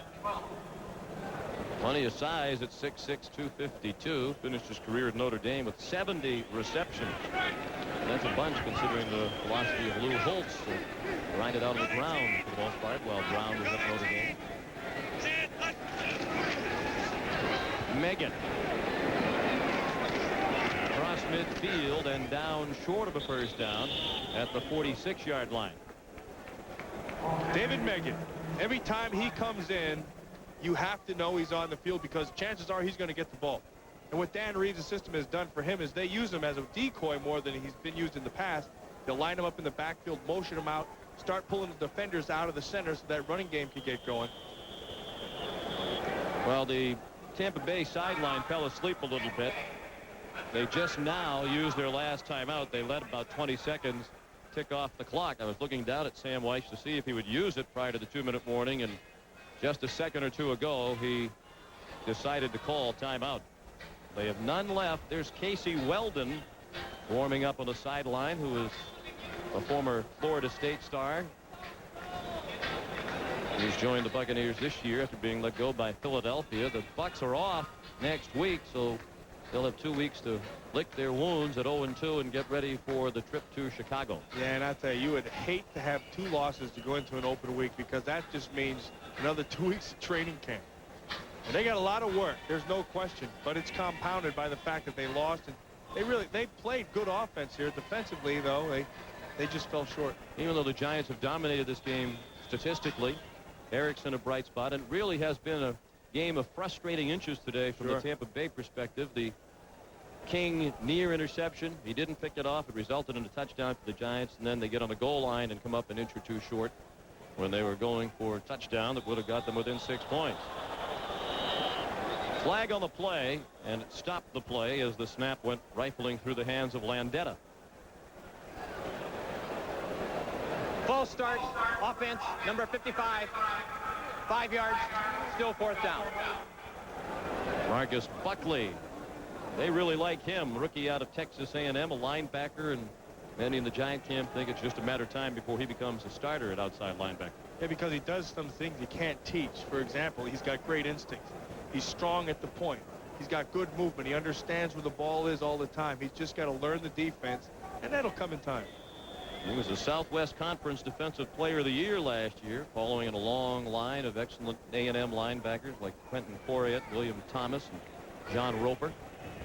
Low snap again, and Landeta got it away. Gary Anderson started at the 13, down at the 15-yard line. Corey Raymond put the hit on Anderson. That takes us to the 2-minute warning with 1:55 remaining. The Giants in control. Down pass to Howard Cross. They led 7-0 after quarter, and they have not looked back. Another solid workmanlike effort for the Giants, and another frustrating day for Tampa Bay. They've only scored 1 touchdown in 2 games. Coming up in a matter of moments, the U.S. Open men's final. Probably get in the car and hustle over there and catch the action. It's a beautiful day for football. And a beautiful day for tennis, too. And not a great day for Sam Weiss. He told us yesterday one of the strengths, perhaps the strength of his offense in the preseason, was the ability of the offensive line to open up holes and get the running game off and running. Well, in the 2 regular season games, the offensive line hasn't opened up any room for Reggie Cobb. In 2 games now, he's carried 31 times at 54 yards. Erickson. Incomplete. Looking for Courtney Hawkins, who was hit just as the ball arrived by Mark Collins. Mark Collins has played himself a great football game again this week. Last week we told you, Dan Reeves told us he was the best defender out there, and I don't think he's done anything to change that again this week. And getting back to that Tampa Bay offensive line, you know, we watch them on film and see what they're trying to get done, but at this point they're just not a very good unit. They need a lot of work, and they need people. And they might have to deal with the increasing reality that Charles McRae isn't going to be the dominating lineman they thought he was going to be. Not even dressed today, former first-round pick out of Tennessee. And they don't have Paul Gruber. His holdout continues. Yesterday, the impression we got from talking to folks in the Tampa Bay camp is that a resolution of that matter isn't even close. Yeah, it wasn't even close. I mean, they think they've done everything they can to accommodate him, and he's just flat out rejected it. You know, he's talking about being traded and stuff, but they need him in there to do well. And if not, they need somebody on that offensive line that they can get for him to do well, because they just don't have the people. Certainly the performance of the Buccaneers offensive line these 2 weeks hasn't hurt Gruber's bargaining position. Nice play by George Thornton. The reserves now seeing action on the Giant defense. They just picked him up on waivers at the end of training camp from San Diego. Thornton in his 3rd year out of Alabama, ticking down to a minute remaining. Giants on their way to 2-0. That's an incompletion through the hands of Ty J. Armstrong. Today's game was produced by Richard Zients and directed by Artie Kempner. The coordinating producer of the NFL Today is Eric Mann. Directed by Bob Mattina. The senior producer of the NFL on CBS is Ed Gorn, and the executive in charge of production is Rick Gentile. Special thanks to our spotter Peter Latman, our statistician Dick Bossing, who have helped us in the booth these past 2 weeks. It's been a pleasure working with you. You get your regular partner Tim Ryan back as he finishes up his U.S. Open duty. Erickson deep and intercepted. Mark Collins. Tackled from behind by Hawkins. And Pat Tomberlin, the offensive lineman, also in on the stop. Mark Collins with his first interception of the year. Well, we said it before, Sean. We'll say it again. Mark Collins played a great football game today. Came up, good coverage, came up and made the tackle when he had to. He's really done everything you could ask of a defensive back. And here's another example. Ball's in the air.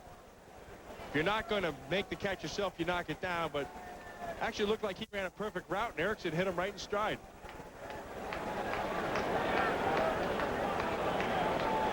A 27-yard return to the interception by Collins. In his 8th year out of Cal Fullerton. He's been a starter since his rookie year in '86. He better watch out. He wants to get into broadcasting when his playing days are over. He's not the only one I got to look out for, believe me. No, you don't have anything to worry about, my friend. Sims goes to a knee. The Buccaneers are out of timeouts. So the Giants go to 2-0. The chance for 3-0 in an open date. And I would say they're ahead of schedule. How about you? Oh, I would too. What a difference a year makes. Football in this area, as far as the NFL concerned, about an all-time low with the performances of the Jets and Giants in 1992. But we talked at the top of the telecast about raised expectations for the Giants after the win last week, and I'm sure the fever will be at a higher pitch with the win this week. Sam White has another sales job to do to his team. The final score, 23-7 Giants. Let's join Greg Gumbel in New York.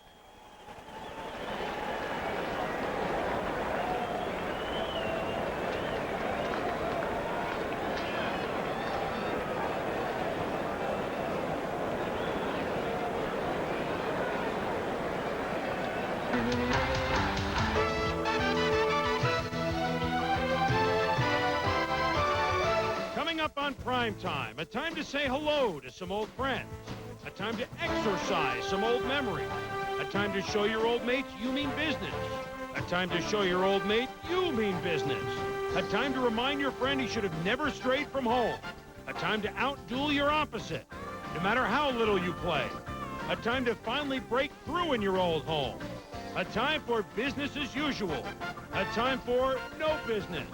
Guess what time it is? It's NFL Prime Time. Next!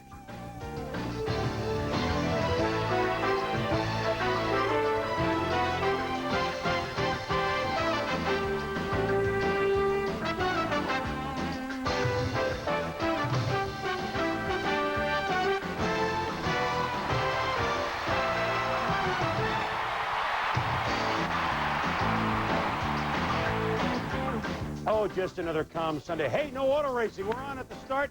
Hello, everybody. I'm Chris Berman. Welcome to Week 2 of NFL Primetime. And with us, as always, my compatriots. We have not even New England compatriots. Tom Jackson, Robin Roberts, and a great card today in the NFL, and plenty to show. First, we're going to update you on all the late scores around the NFL. Most of these games are final. Matt Darby's interception in the last moments of the game sealed Dallas's fate. The champs start 0-2. Buffalo wins in Big D, 13-10, and so Dallas has some head-scratching. We'll have long highlights of that later on. Chargers and the Broncos. Denver has beaten them 20 out of the last 23 at Mile High Stadium. Probably make it 24. About a buck to go in the game. The Broncos leading 34-17. Jets and the Dolphins. Jets always play the Dolphins tough. Today, no exception. They win it, Joe Robbie, first win of the year for any kind for New York, 24-14. And the Steelers go out to Anaheim to play the Rams. They have still never beaten this franchise on the road anywhere. In Anaheim, in the Mausoleum, in Cleveland, it doesn't matter. Rams win it 27-0. But we will start at the beginning of the day with the Bucs and the Giants. Now, why would we start with the Tampa Bay Buccaneers, U.S.? Well, I don't know. They make their 13th quarterback change since 1990, so you figure they're going to change things up. Maybe their luck will change. But, you know, they're 0-4 against the Giants at the Meadowlands, 0-2 against the Jets at the Meadowlands, 0-2 against the Jets at Chase Stadium. So basically what we're trying to say is no matter how you change things, sometimes things remain the same. And unfortunately for Tampa Bay, that was true today. Dan Reeves, well, the Giants aren't the same. Rodney Hampton goes for 6 yards. Then Hampton wants to move in the backfield. And then he cuts back. He's showing the Pro Bowl style for 22 yards, Tom. Chris, you get a great kick-out block here by Jumbo Elliott, and then the power of Rodney Hampton as he runs by people and through people. Well, Tampa Bay expecting to run. Sims all day to throw. The crisscross to Howard cross. On the right side, touchdown for the tight end. 7-0 G-Man. Dan Reeves then goes back to the ground. Rodney Hampton, the pitch, runs the left side for 7 yards. Hampton, let's try the other side, out of the dark and into the light. Neil Young saying that's 7 yards. Then Tampa expects the run. Sims still showing the mobility, sets up, has time, and Mike Sherrard between 3 defenders comes down with it. He got a break, Tom. It was a great catch off of the tip pass, but watch Sherrard here. He's not actually looking at the ball as it comes into his hands. Great concentration, maybe. Rodney Hampton, though, good concentration, good churn from the 2-yard line, a touchdown Hampton. At 134 yards on 29 carries, the Giants lead it 14-0. Sam I Am. Well, Sam I Am not yet changing it around because Reggie Cobb, no game. Reggie Cobb running the ball, and he was a big runner last year, but no game.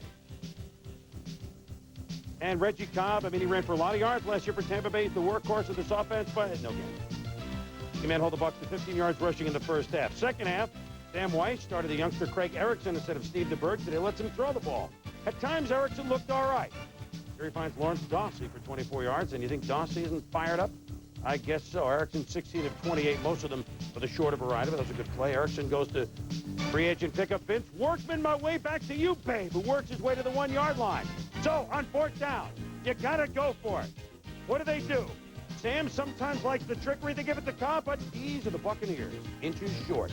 It looked like he was in on this shot, Tommy, but another look. Yeah, I thought it was a great call by the official. You watch Cobb here. He gets underneath the pile. He's down right there, and then he squeezes up over the plane of the goal line. Good call by the ref. Well, they only rushed for 45 yards. Not a good way to get going. Last year, Tampa had an optimistic September. They began 3-1, but today they pulled 0-2. And at the Giants begin 2-0 in the Dan Reeves era and win today by the count of 23-7. 1 year, Tampa will get good, but not a good start right now. And I don't know, Tommy, for the Giants, yes, they have not played the 49ers or the Buffalo Bills. I mean, these games will come up for them, but you kind of understand where they are, and they understand where they are with this new coaching staff. Yeah, something they didn't have last year. It was a good, solid performance, both offensively and defensively. I thought Rodney Hampton had a great game, but you see the calming influence of Dan Reeves. This is a team now that doesn't make crucial mistakes at crucial times in a game. They were supposed to go into Tampa Bay and beat them handily, no pun intended, and they did.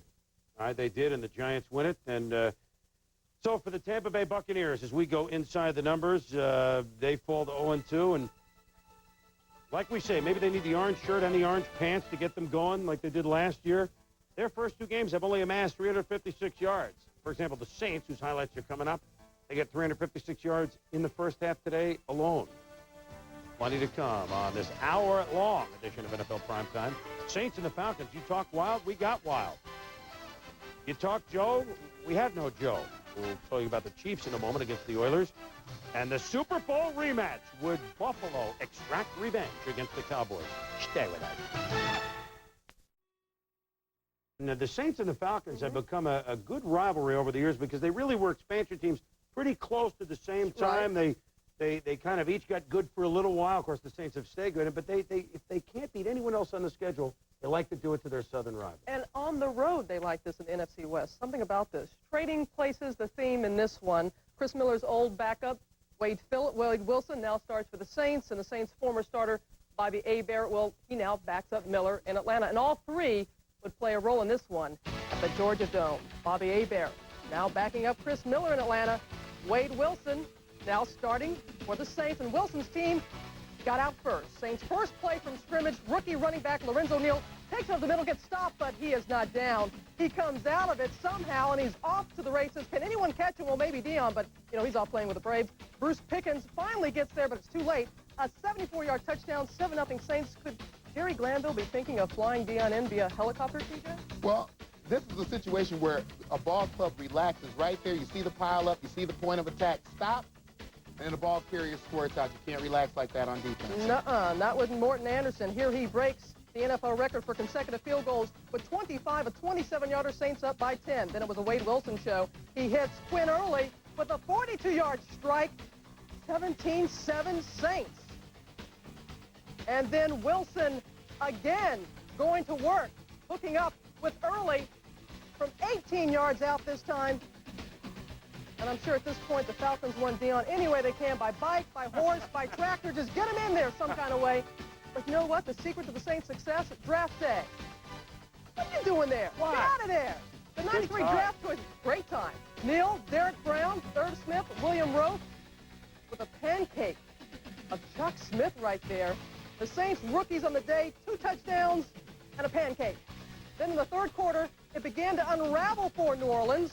Here Lorenzo Neal gets tackled by Scott Case. He left the game with a fractured ankle. Meanwhile, Chris Miller, very ineffective, not finding his receivers, but he would find a Saint, Gene Atkins, with a pick. So Glanville turns to Bobby Hebert, and he drives the Falcons down to the Saints 4. It's Michael Haynes on the slant for the touchdown. 31-17 Saints. Falcons get the ball back on their own 2. And it's Hebert with a hot hand. He finds Michael Haynes wide open, and he goes 98 yards for the touchdown. What happened, TJ? Well, Robin, from 98 yards away, this is basically a 100-yard sprint where Michael Haynes can outrun Gene Atkins, and he does right here for the touchdown. Just like that. 31-24, more Hebert. You can't stop this guy. He looks for Steve Broussard in the end zone. The pass is tipped and caught by Mike Pritchard, a 3-yard strike. The game is tied at 31, but Morton Anderson had a chance to win it late in the fourth. He misses a 50-yarder. His streak was ended earlier. The game is still tied. Falcons ball. Ronaldo Turnbull, the man who replaced Pat Swilling, he strips Hebert, so you can't give this guy a second chance on the last play of the game. The Saints win it by a final of 34-31. Looked like it was going to be easy. A nail-biter. Hebert, 14 of 18 for 243 yards. Chris Miller, 6 of 15 for 85. Now the question is, who will Glanville start next week, Hebert or Miller? The Falcons off to an 0-2 start, just the opposite of the Saints. They're now 2-0. Let's go inside the numbers. And once again, the Great Dane comes through for the Saints. Morton Anderson, I will say he's automatic from three-point range.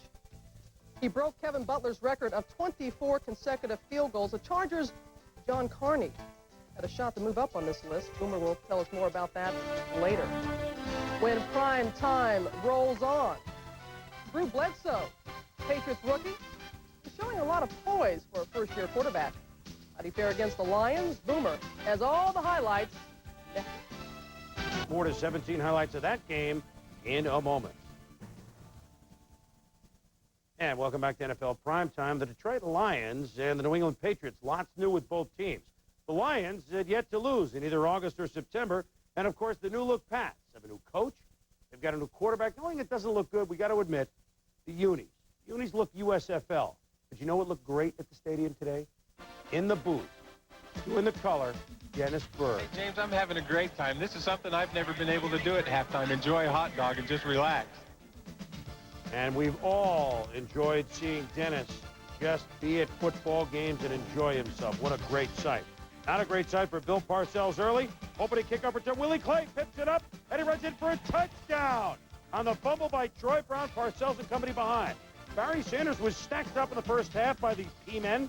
8 carries for only 20 yards in the first half, Tom. Yeah, and after all that money Detroit spent on the offensive line, they expect more from them, especially in the running game, where they should be pretty good. Those are Barry's first half numbers, but those hardly tell the story. More on that in a moment. Some of the youngsters that the Patriots draft, but we know about Bledsoe, but look at Chris Slade. Rookie pass rusher from Virginia, sacked Pete, caused a fumble. Set up assist and field goal, made it 7-6. Slade had 3 sacks and a fumble today. Sanders, different in the second half. Here, a big gain, and a patented churn by Barry at 24 carries for 128 yards in the second half. It helped set up a Jason Hansen field goal, 27-yarder, made it 13-9 Lions. Another field goal makes it 16-9 Lions with time running down. Look at the wing by Drew Bledsoe to Greg McMurtry for a first down. Then Vincent Frisbee over the middle. Bledsoe looks to Parcells for the play. First and goal to 20 seconds to go. It's a fumble. Spielman with the hit. Mark Spindler with the recovery. Wayne Fonts is jubilant. But wait a minute. There's a flag on the play. Defensive holding. The Patriots get another shot, first down. Next play, first and goal at the 2. Bledsoe to Frisbee. Touchdown. The Patriots. Ed Parcells' club has tied it. Last play of the fourth quarter. Watch